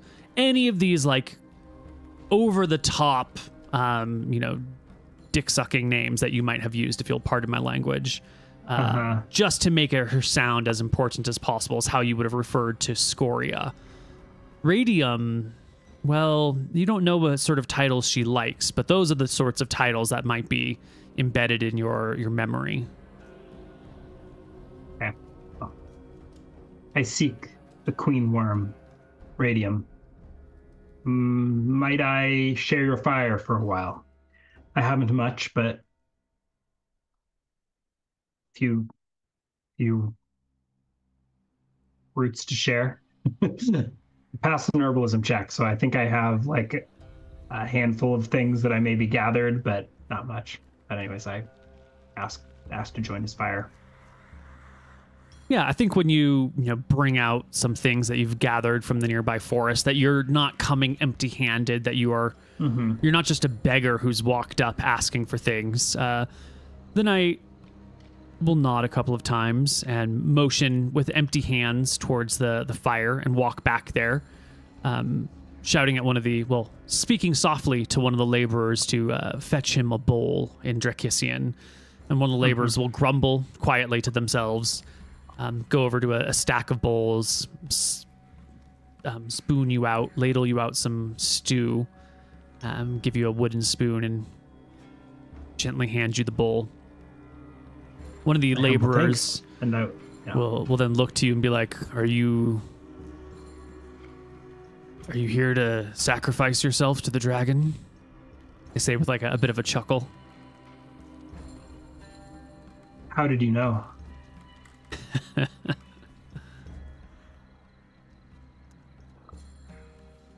This appears you're not the first person who has made their way here in some sort of plea, some sort of offering. This kind of surprises me. I will rest my feet by the fire, hand over whatever I have, which probably isn't much. It's probably a day's worth of plant gathering. I don't know if I can add it to their stew or roast some tubers on the fire to roast, or whatever I can come up with. Yeah, you bring some fragrant herbs. Water skin. Yeah. They'll add it to the stew. They'll feed you for a little bit. And after you've begun to eat your food, the hedge knight will look at you and say to you, if you're here seeking shine, and he'll use her Drakissian name, you can go in. But she's not here right now. She's gone visiting somewhere. But there are those inside who will give you food and shelter until such time as you are ready to speak with her. Do you know what it is you are here to ask? Or here to give?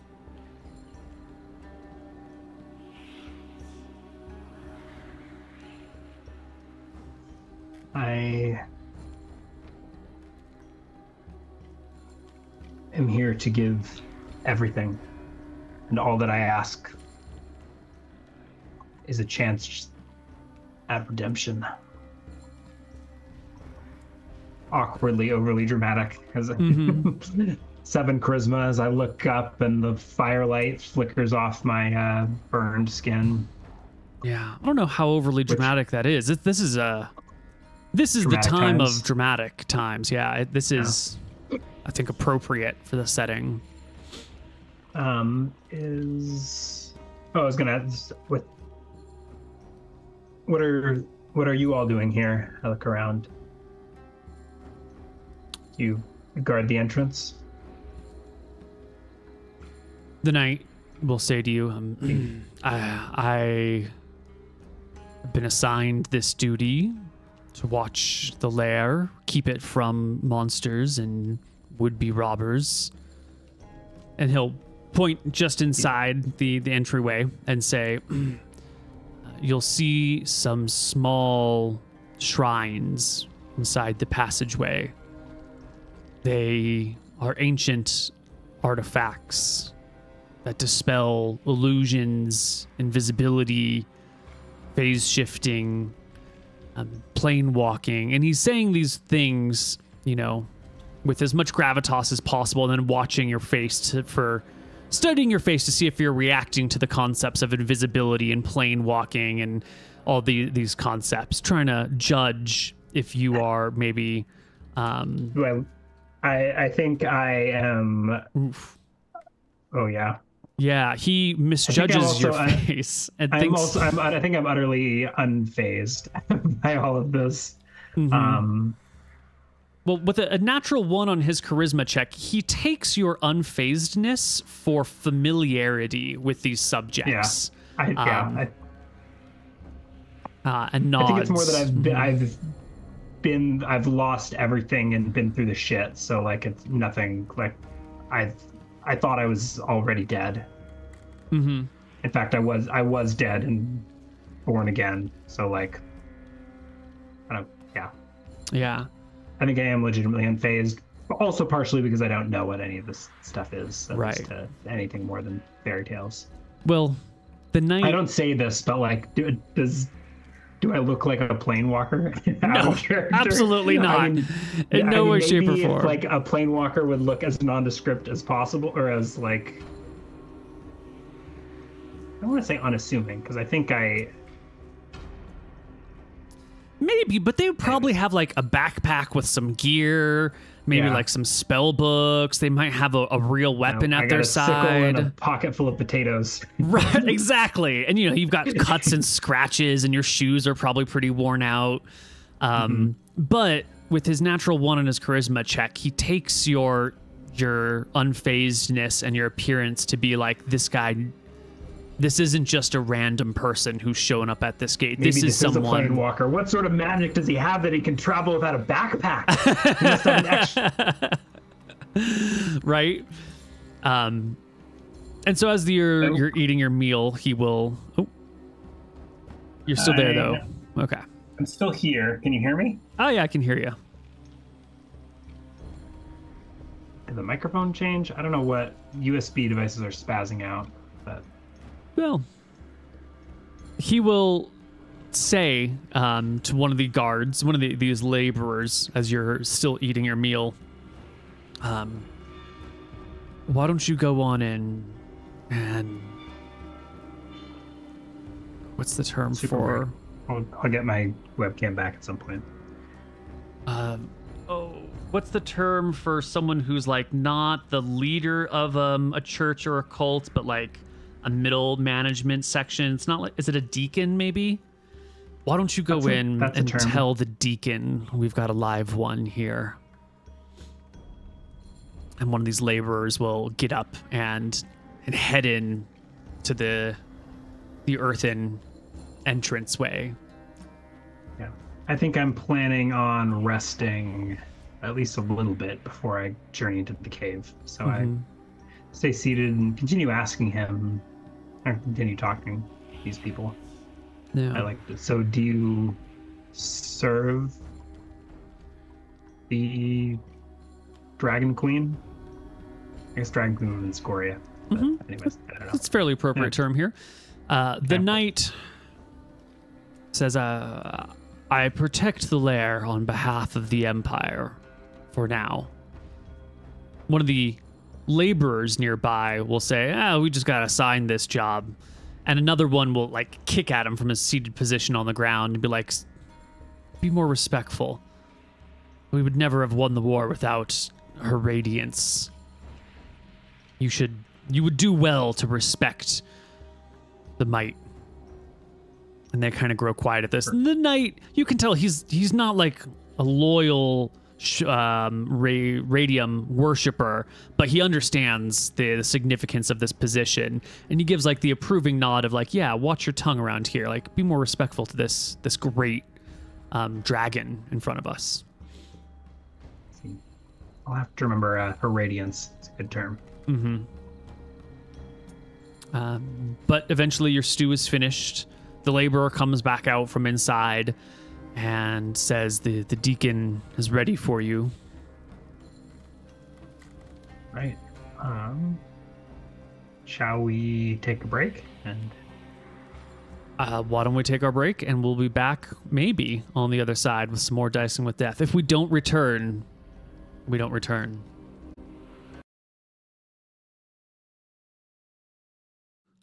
Hello, everybody, and welcome back to Dicing with Death. It's time to head into the cave. Yeah, apologies for the crappy audio video quality. My webcam shat the bed, but we're doing it. It's fine. You can head on in, and you are met by where's my D6s? By a young woman.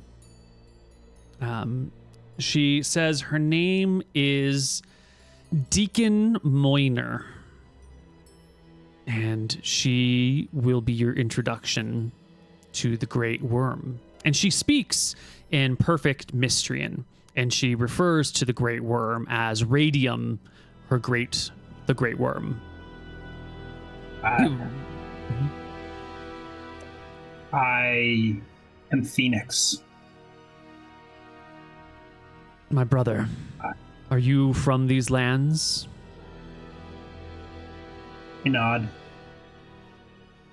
I was born and reborn in the Laconish Highlands.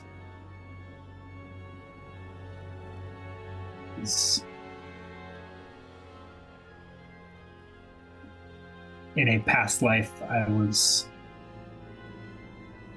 like winces,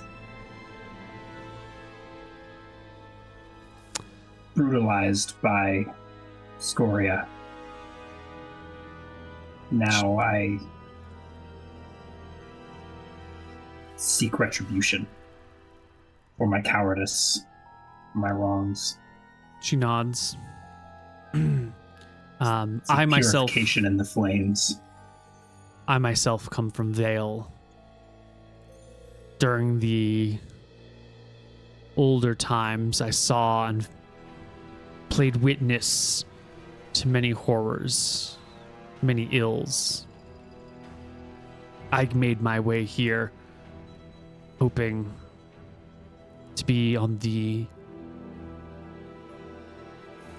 not be on the bottom rung of the ladder any longer. I had no idea there were others. You are not alone. I make uncomfortable eye contact with her. I want you to understand that her radiance, while eager and willing to meet with us, with our type of souls, does not have time for every pathetic lot that comes this way. If you wish to serve, you must have something to offer. You must have a soul fit for a dragon.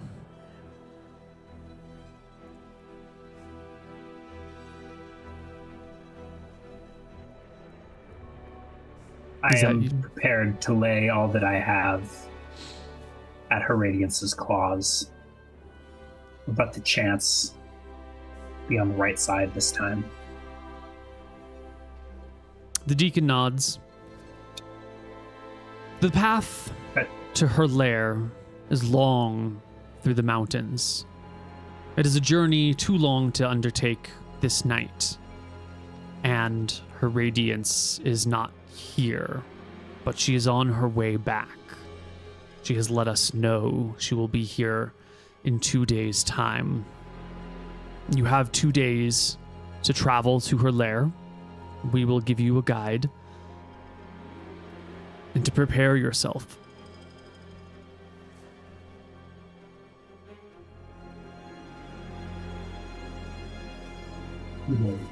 I'll say longingly.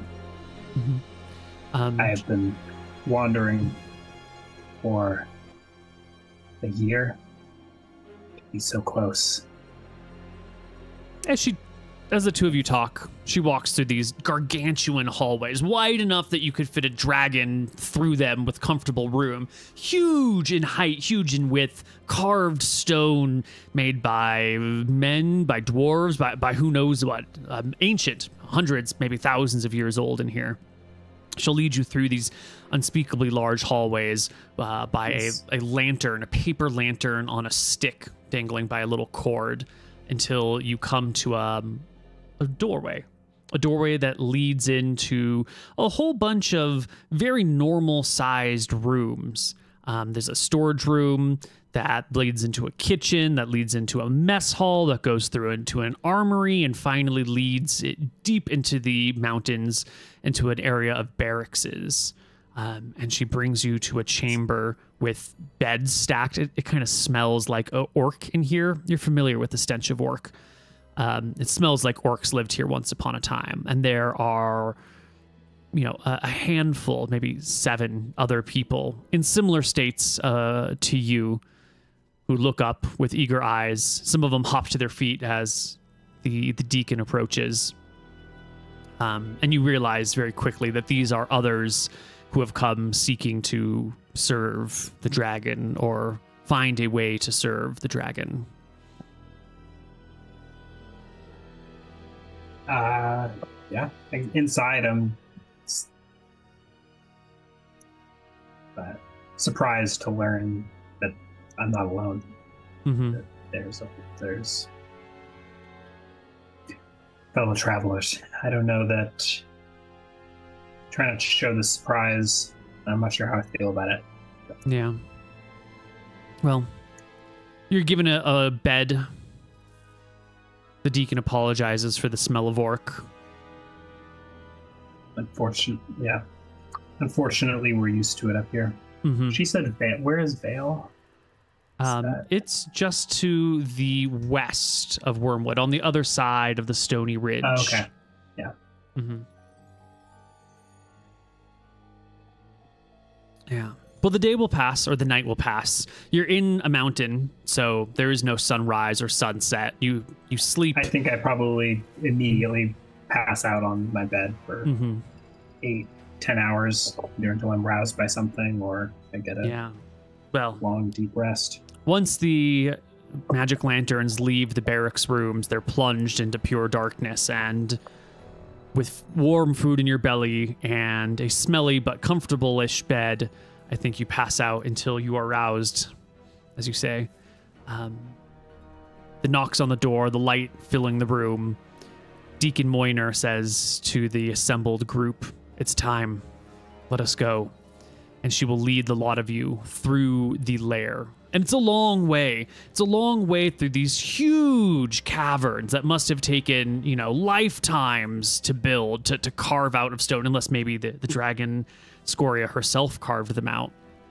Some areas are completely unfinished. Other areas are well-worked stones. There are passageways that come off from time to time. There's a bunch of passageways that are like man-sized, where minions would have been. Some that are ogre-sized, a few that are giant-sized. But always is the main large path that leads to the back of Scoria's lair. At some point, there is a passageway that just leads straight up, and you can see claw marks in the side of the wall where a dragon would have just climbed up the side of a wall. Other areas have gates that look like they would have served as traps at one time, or could be reactivated as traps again. There's a section where there's just open lava, and you have to kind of hug the wall on the side of it, and they give you this like large wicker shield that they dip in some water, like that's kept in a big basin nearby, so you can shield yourself from the heat of the lava nearby while you quickly run around a corner to get deeper in the lair.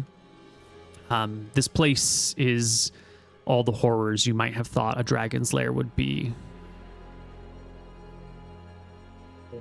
Did you have any questions? Wonders. I think I take it all in. My head turns at the claw marks, cages, Mm-hmm. the lava. Mm-hmm. I look in awe. Very near to the end. I'm eager. Okay. I'm scurrying as quickly as the crowd will go and taking it all in. Is anyone speaking, or The 7 other people with you, not the deacon, but the other 7 do chat amongst themselves. There's like oohs and ahs and wonders and pointing out the claw marks, and someone tries to like peer around the wet wicker shield to like get a good look at the lava, and then like yelps in surprise as the heat off of the lava, scorches their face a little bit. You end up. I don't fraternize with the other 7. I think I move quickly, close behind the deacon, mostly in silence, but I'm not able to conceal my own awe at all of these sights. Eventually, you come to an area where they're, well deep into the lair. There's another passageway that branches off, or it's actually a few doors, where you might have more man-sized areas. And back in here, there is someone dressed in resplendent golden robes with a golden amulet hanging from their neck. It's a circle of gold with like a little golden dragon hanging in it by like 4 little chains, one on each angle. You don't know them. You've never seen them before, but they are watching this procession, and you can see the deacon who is leading the way stops and gives this acolyte, this mage, this cleric, whatever this person is, a nice, polite, respectful bow, and the person in the robes will give you a wave as all the folks lead past, and you end up in a chamber. Which chamber does Scoria meet you in? Not Radium. Scoria. Radium meets you in. She will meet you in the treasure hoard. This lair. This is everything you think a dragon's lair would look like. It's a room 200 feet across. There's a small library nook on the far back left side. There's a large metal cage on the just inside of this huge entryway. Just to the left of it is 10 foot by 15 foot by 10 foot metal cage where you could keep prisoners with a little door. There's no prisoners here in the time. But the mainstay of this room with columns and libraries and cages is the vast mound of copper, silver, gold, jewels, bits of iron, bits of electrum, bits of platinum, even a few mithril coins scattered in and amongst this place, on top of which sits the great gold dragon with one eye and the red burned scales, known as Radium. She's nestled on it like a cat in a box, her head snaked out towards you a little bit, with the tip of her tail sitting underneath her head. This is the wealth of Scoria, the accumulated treasure hoard that you have been paying into for generations, now owned in full by the King of Crownhold, the King of Mystria, this new Tyrael Magari who rules here, but stored in the safest place possible, underneath the belly of a dragon. The deacon points. My jaw drops. I was not expecting to see her radiant so soon. I think I just stand there, stunned, and stare in awe. I don't think I pay that much attention to the others, but sort of out of character, what are the other potential recruits doing, and what is the deacon doing? They're all staring slack-eyed, very similar to you. The deacon steps forward, gives a deep, respectful bow, and then points, across to in a sign that says line up shoulder to shoulder here. And And quickly, the 8 of you will line up shoulder to shoulder. And the deacon will step forward. I'm trying to think how I would handle this. Like, after having kneeled before a dragon my entire life, am I used to it, or will I never kneel again? I don't think you've ever kneeled in front of Scoria herself. You've just Fair one enough. of many villages. Kneeling is really a position of strength, right? You're choosing to crouch before a better, rather than rolling over and showing your soft underbelly. Mm-hmm. Sure. Fenix takes off his straw hat and holds it respectfully in front of his body, crumpled. Well, it crumples it, but it holds it there. Mm-hmm. Not particularly impressive physically. 5'11", 185. I mean, I guess I was a farmer, so I've got whatever. Broad shoulders, but rather average-looking man, aside from the scars. Yeah. Which of Shine's eyes is wounded, and which of mine is? How should I determine that? I believe it was her right eye that was destroyed. I'm fairly certain it was her right eye. Yeah, I think it is my right as well. Well, I don't know if hers is. I mean, if hers changes, but my right. I could have seen it being either way. Either they're complements or they're the same. Actually, I see some artwork that was made where it's her left eye that was ruined. I don't know if that artwork is correct. Oh, no, sorry. Okay. Sometimes the artwork is flipped left and right. Whoever made this is just flipping the image around as needed. It is her right eye. That's what I'm going to say. Okay. It's my definitely right her as well, if that's the case. Yeah. I mean, either way, it's my right eye. Either Right. we've got the same one or we're mirrored. But, and I take a knee. Perfect. I You're don't the know if first. anyone else does. I guess, yeah. So we were all standing shoulder to shoulder. I think I'm the first one that drops to a knee. Mm-hmm.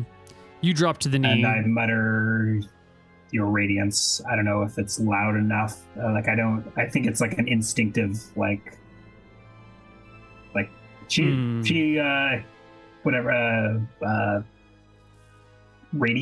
radiates dragon fear, right? She can. Is that always the case, or can they can turn it on and off?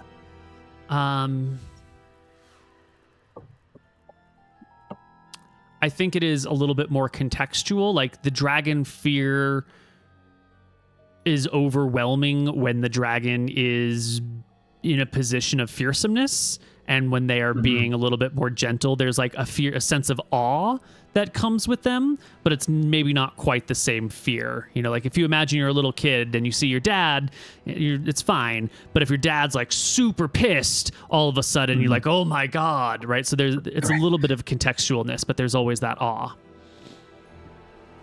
Yeah.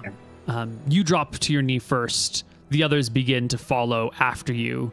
The deacon, bowing deeply once more, says, Your Radiance, we have 8 new supplicants who wish to serve you. And she just points at the 8 of you.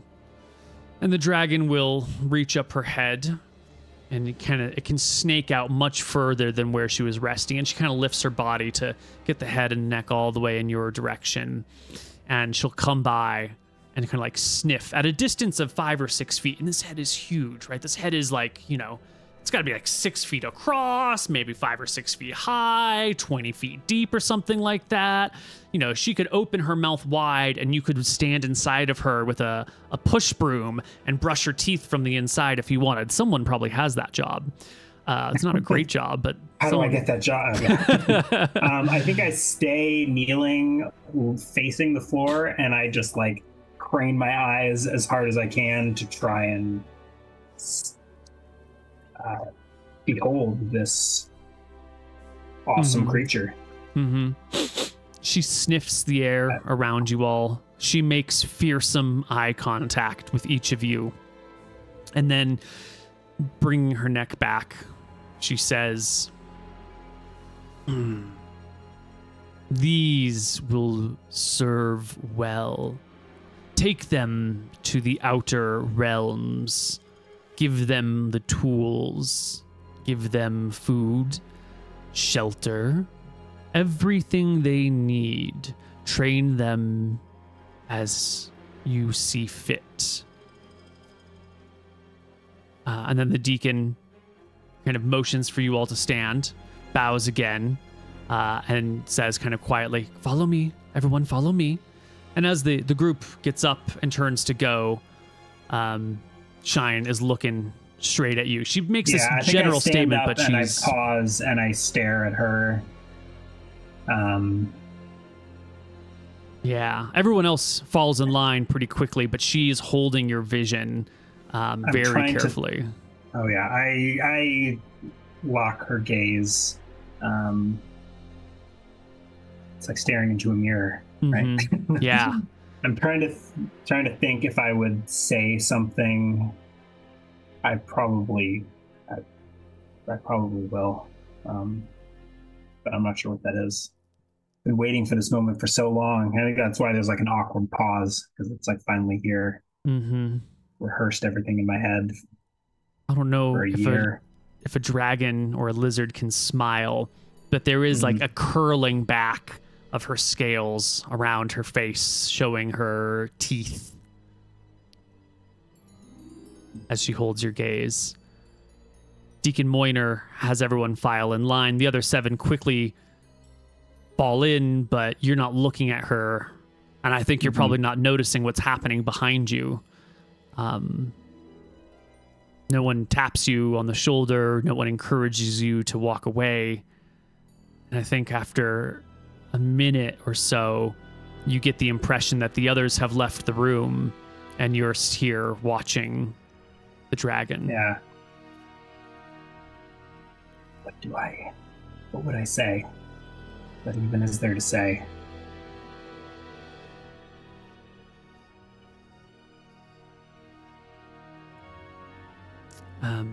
She takes out a claw and marks a square, like a half of a square on the ground in front of you. Like one full side and then 2 half sides that go up to about your feet. And some soft blue light will shine through it. You are subject to a zone of truth spell at this moment in time. Oh. I do believe you are allowed a saving throw versus spell if you would like to negate it. I think, not a strength check. I think instinctively I would, right? I guess let's just see what happens. Although, but I don't even. Sure. Yeah, no, I fail. Mm-hmm. You don't have high wisdom, do you? No, just 12. Okay. Yeah, because you would get a wisdom bonus. Yeah. Okay. Maybe as the spell takes effect, it's when I blurt out whatever is on my mind.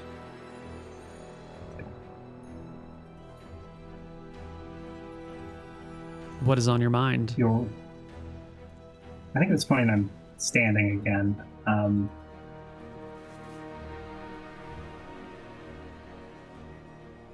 Your radiance, I come to serve you, to be on the right side this time. I have been purged by fire, and I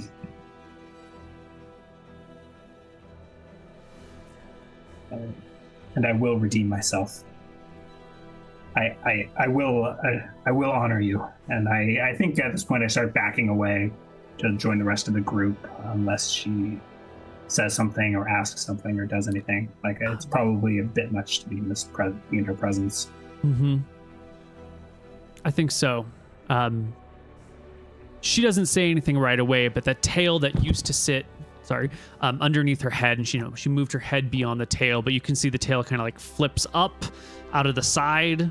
She's still looking at you, and then you can see it begin to swoop in around and behind you until you feel... I don't think I see this. Yeah, well... I could roll a perception check, but I think, like... Oh, right. Yeah, it's on your side of your bad eye. I'm stumbling backwards, but yeah, I'm just, like, staring at her, and I don't see the tail swooping around. Yeah, you'll bump into her tail as it comes to rest behind you, and then it scoots you forward slowly towards her. I go with it. Yeah. You are no supplicant. I can see, I can feel within you. There's more. There's drive. There's dedication. There's desire. You are 1 in 100, 1 in 1,000. I have other plans for you. My eye opens wide, and I intake a gasp breath. A gasp of breath. You have suffered clearly. Are you not afraid?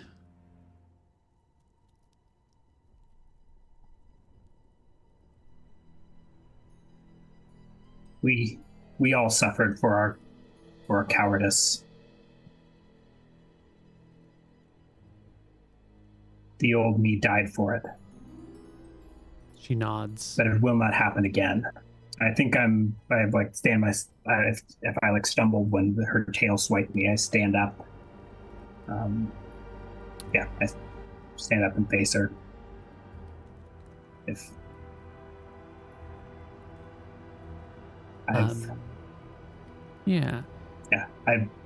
I've been burned out, cleansed by,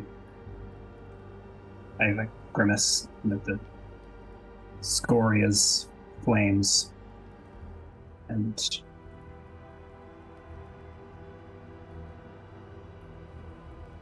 she will. I've died before, and I'm prepared to do it again. Mm-hmm.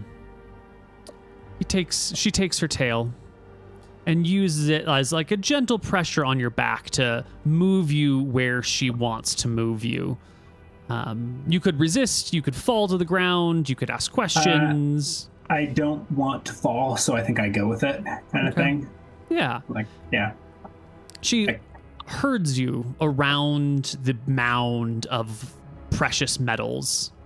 Just kind of in a circle. I think means nothing to me other than it represents the dragon. Yeah. There's a cauldron, a small cauldron, well, a regular sized cauldron on the back side of this treasure mound that was blocked by view from it. And her tail will kind of push you right up to the edge of the cauldron. And then she will say, "Climb in." Is it a cauldron large enough for a person? Awkwardly, it would be like a small bathtub for you. Is there anything in it? I'm not hesitating quite this much. I think Fenix is trying to sort out the logistics of this. Out of character, I'm trying to see the scene. Yeah, it's, maybe 3 feet wide, maybe 3.5 feet tall. It's on like a little tripod that keeps it off the ground a little bit. It seems to be made out of brass. It's not particularly well directed. Maybe there's enough room for firewood underneath it. So less than a foot. So I guess I approach, and if it's not like scalding hot, I'll put my hands on the rim and peer There's inside. No fire underneath it. It's just an empty brass cauldron lifted off the ground. It's empty? Empty for now. I look to her questioning, as in is this really what you want? And then I hoist the leg up and over and climb in the cauldron. She asks, "Are you ready to serve? I can see greatness in you. Through you, I will work great deeds, but it will come with devotion. Are you ready to devote?" Through your fires, I will be. Through your radiance, I will be redeemed. Mm-hmm. All that I have to give is yours. And I guess it's just such an awkward scene. So I'm sitting in this crouched now in this little tub. Mm-hmm. And I think I close my eyes, half expecting to be burned alive or something. I'm not sure what's happening here, but yeah, well, let it happen. There's probably what feels like a long time, but it's not actually that long, while you're in the cauldron with your eyes closed, when you hear the sound of something heavy and hard hitting the ground, quickly followed by a very warm, viscous fluid dropping down on you from above, sort of splashing on your head and shoulders and beginning I probably can't. Is it? You said it's warm, but it's not like boiling, not damaging. Just no, 96.8 degrees. 98.6 or dragon 98.6, something like that. 100 degree hot tub temperature. Do I want to? I resist the urge to look. I let my imagination fill in the fluid that I hope is dripping on me, and keep my eyes closed and just let it happen. Is it filling up the cauldron, or is it just dripping on me? It drips on you, and it takes a little while. Your body takes up most of the space inside the cauldron, and so it does begin to like fill up to your waist or something. Yeah, I think I didn't bother to unload my gear, so I've got like my sickles awkwardly shoved in there. That's about all that I have that's bulky. My hat is probably a crumpled mess clutched in my hand or something. And, yeah. How high does the fluid fill? Maybe to your... I guess your knees are pulled up against you, so probably halfway up your shins, which comes about like halfway up your belly, So it's like a few gallons of goop that slowly clombs in. Okay. All right. And you're keeping your eyes closed during all of this. My will is strong. I feel like I'm supposed to have my eyes closed. I don't know what's happening. Yep. No, that's fine. But I think it started as like bracing for fire, and then it's like warm and wet, and like the hairs on the back of my neck stick in, but I relax into it and let it happen. Keep my eyes closed. Yeah. Yeah. Comes the track is not playing. Come on, Cultist Cavern. Oh. Yep. We're in the Cultist Cavern. There's a track called Cultist Cavern that is perfect for this moment, but Roll20 refuses to play the audio for it. I demand the chanting of people, because there comes a chanting around you, and you realize that you're not alone in this room. You thought it was just you and Radium, but apparently somewhere between the deacon leaving and you closing your eyes and climbing in this tub, other people have joined in Cultist here. Cavern, but it's 0 out of 0. Yeah, exactly. Maybe Bloodgate has the sounds that I'm looking for. Bloodgate. Close enough. There are voices. I think at this, my eyes shoot open. Yeah. You see that you are surrounded by a thick red fluid that has filled this pot with you in it. And kind of from Shine's head, which is lowered near to the bottom of the pot, she begins to kind of like puff out a small jet, like from an oxyacetylene torch almost, like a very tightly controlled. She's got her lips pursed just well enough to spit out like a little jet of fire near you. And around you are 4 of these people, similar to that woman that you saw earlier, dressed in the golden robes with the golden amulet of the gold dragon. There's 4 of them around this cauldron at a feet of a distance of 10 feet or so, hands in the air, chanting as the dragon applies a little bit of heat to the cauldron. And what was warm blood begins to become hot blood. Not hot enough to kill you. She's not boiling you to death, but she is roasting you. Poaching you in her own blood. Yeah. Is there any indication of where the blood came from? No. Yeah. You can see her left claw has her left foot has claws on the end of it, and she's ripped off one of the talons on her claws and just let blood drip down into you. And now she's set it down on the ground. There's like a pool of dragon blood forming where she's ripped off a claw. Okay. I will, as long as, am I at any risk of taking damage from the cauldron? Not yet. The cauldron. Not yet. Depends on how much heat she applies. At this moment, it's warm. It's hot tub warm. I have no, like, indication as to what the ritual entails, right? Like, what I'm supposed to do or what... Do you feel compelled to say or do something? You haven't been given instruction. I'm wondering if, like, any of my experience here, I don't have, like, a spellcraft or an arcanology, so that would be the kind of stuff that would tell me how to participate. And I know brewing. Well, you know brewing. How do you make a yeah? I think what I do is I like unhook the sickle from my waist. And cut myself in a mirrored fashion to her. I don't know if I'm supposed to be doing this, if I'm breaking the whole ritual, but yeah. I only have 2 HP, so I assume with a proficiency in a sickle, I can do no more than 1 HP of bleeding damage. You can wound your finger in a way that isn't going to kill you. I guess I'm still awkwardly crouched, but I clutch my sickle and cut my left pinky to match what she did, and let my blood mingle with her blood. I don't know if I was supposed to do this, but I think intertwining my blood with dragon blood seems like a path to power.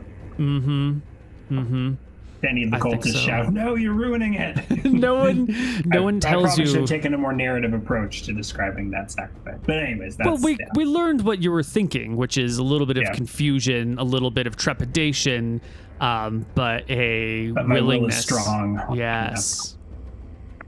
And Shine will say, after pausing the little torch out of her mouth, "Are you willing to become an extension of my will?" I stage whisper, "I'm yours." And same as before, when I think first in here, I sputtered your radiance, and I wasn't sure if she could hear. It was the same thing here. I'm not. I don't know how far away she is. A person probably couldn't hear at that distance. I'm more saying it to myself, but I suspect dragon senses are such that she can hear it. Especially in her lair, she's probably got super senses.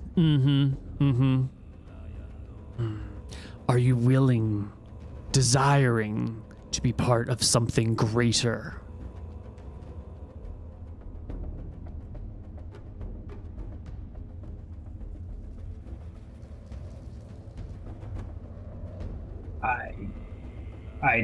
I desire to be one.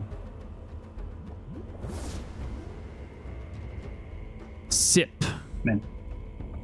And join us. I scoop into the cauldron and using my left hand with the wound in it and drink the dragon blood. It is kind of gross. But, I'm gonna make another. I've already passed 2 will checks. I don't know what the chances are that I would pass a third, but I think I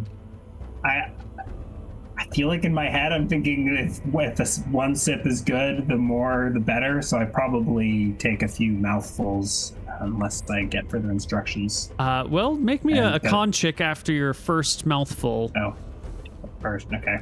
Yeah. Doesn't I think go well. I think it sputters. I gag, but I try to force it down. You can. I guess she said sip. She didn't say gulp. Yeah. But I think your inclination was initially to drink more because more is better, but it's so gross. And then you're like, wait, she just said sip. I don't have to do this. And you probably stop the gulping. And you feel like she stopped breathing fire onto you, but after sipping, you can feel this like warm tingling in you and in the water, as if it's heating up a little bit more, but in like a comfortable way, like in a hot shower after a cold day. As much as possible, I like lean back into the cauldron like it's a hot tub and close my eyes and feel the warmth filling me from within. Yes, you are binding your soul to the dragon, or more aptly, you are opening your soul and letting the dragon flow through you. Put my hand back in the water and like twirl my wounded hand, let it mingle with the blood. Do I feel like I could handle another sip, or was that too much? You failed the con check, so I think you cannot handle any more. Okay, so I think in lieu of that, I mingle my blood with the cauldron. Yes. Eyes closed, feeling the warmth, trying to become one with the warmth. I don't really know what I'm doing, but you do know what you're doing. You're not aware that you know the procedures for this, but your instincts are spot on. Efficiency. Yes. Right. Brewing. You brew, you soak, the words chant, and then they slow and they fade and they dissipate, and soon it is the acolytes around you in the golden robes stop their speaking. The dragon has long stopped the fire burning, and things in the cavern grow quiet, except for the heavy breathing of the great worm. And then, as things cool down, one of the acolytes approaches, pulling out a set of golden robes from a box nearby, and holds them out in a gesture that you can step out now and change into your robes. Yeah, I don't know how to gracefully remove my sodden burlap, but you're covered in blood, and you have to get out of this burnished copper pot, which is now slippery. Yeah, and it's a fucking mess. Tepid. Yeah. Yeah.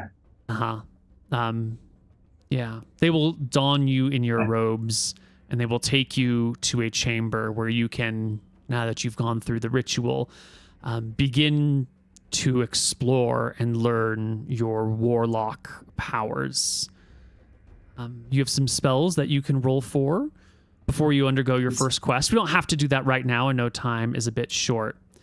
Is that all innate, or is it is that a result of the ritual, or is it now things slow down and I spend weeks in study with the cultists? Yeah, now things slow down, and you will get indoctrinated by the other pre-existing acolytes into the culture, into what's expected.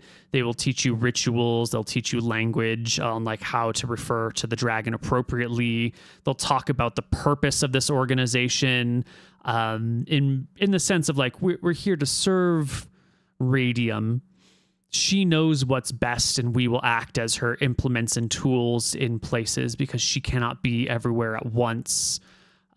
When it comes time for you to learn spells, you will do so in her presence by, holding part of her against you, oftentimes a discarded scale or a claw from a recent ritual.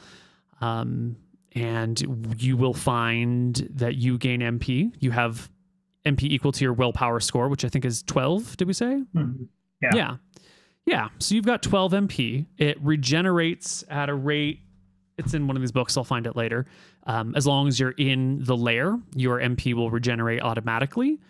And if you bring Radium a gift of some kind, a good gift, a gift that she would want, you can overfill your MP pool. Because if you need to leave the lair and go out on some sort of adventure or do some sort of thing, your MP won't really be recharging very much, if at all. There are ways to keep it back. Like if you bring scales of the dragon with you, you can like set them up around yourself and slowly regain MP because you've got like a part of the dragon with you, but it's not going to be nearly as fast as when you're in the lair with her. And between this and our next adventure, our first adventure, we'll roll some spell learning checks, and then we'll set you on a quest. Yeah.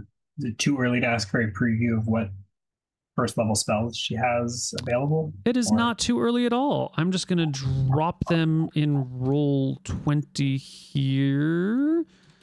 Armor, Burning Hands, Cantrip, Charm Person, Comprehend Languages, Detect Magic, Erase, Featherfall, Hypnotism, Light, Shocking Grasp, Sleep, Unseen Servant, Wall of Fog, and Wizard Mark are the first level spells. A first level spell. There's also Fog Wall, which is like a third level spell or something. Let's see. Are these spells cast as a wizard? As in, like, they're not memorized from a book, right? Like, I won't keep a spell book, or will I? You will not keep a spell book. When you learn these spells, you just have access to them permanently. You don't need to ever study a spell book. They are innate. Do they require material components?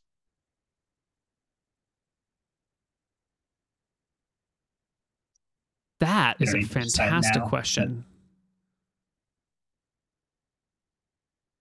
I will... You can think about it. Let me think about it. Yeah.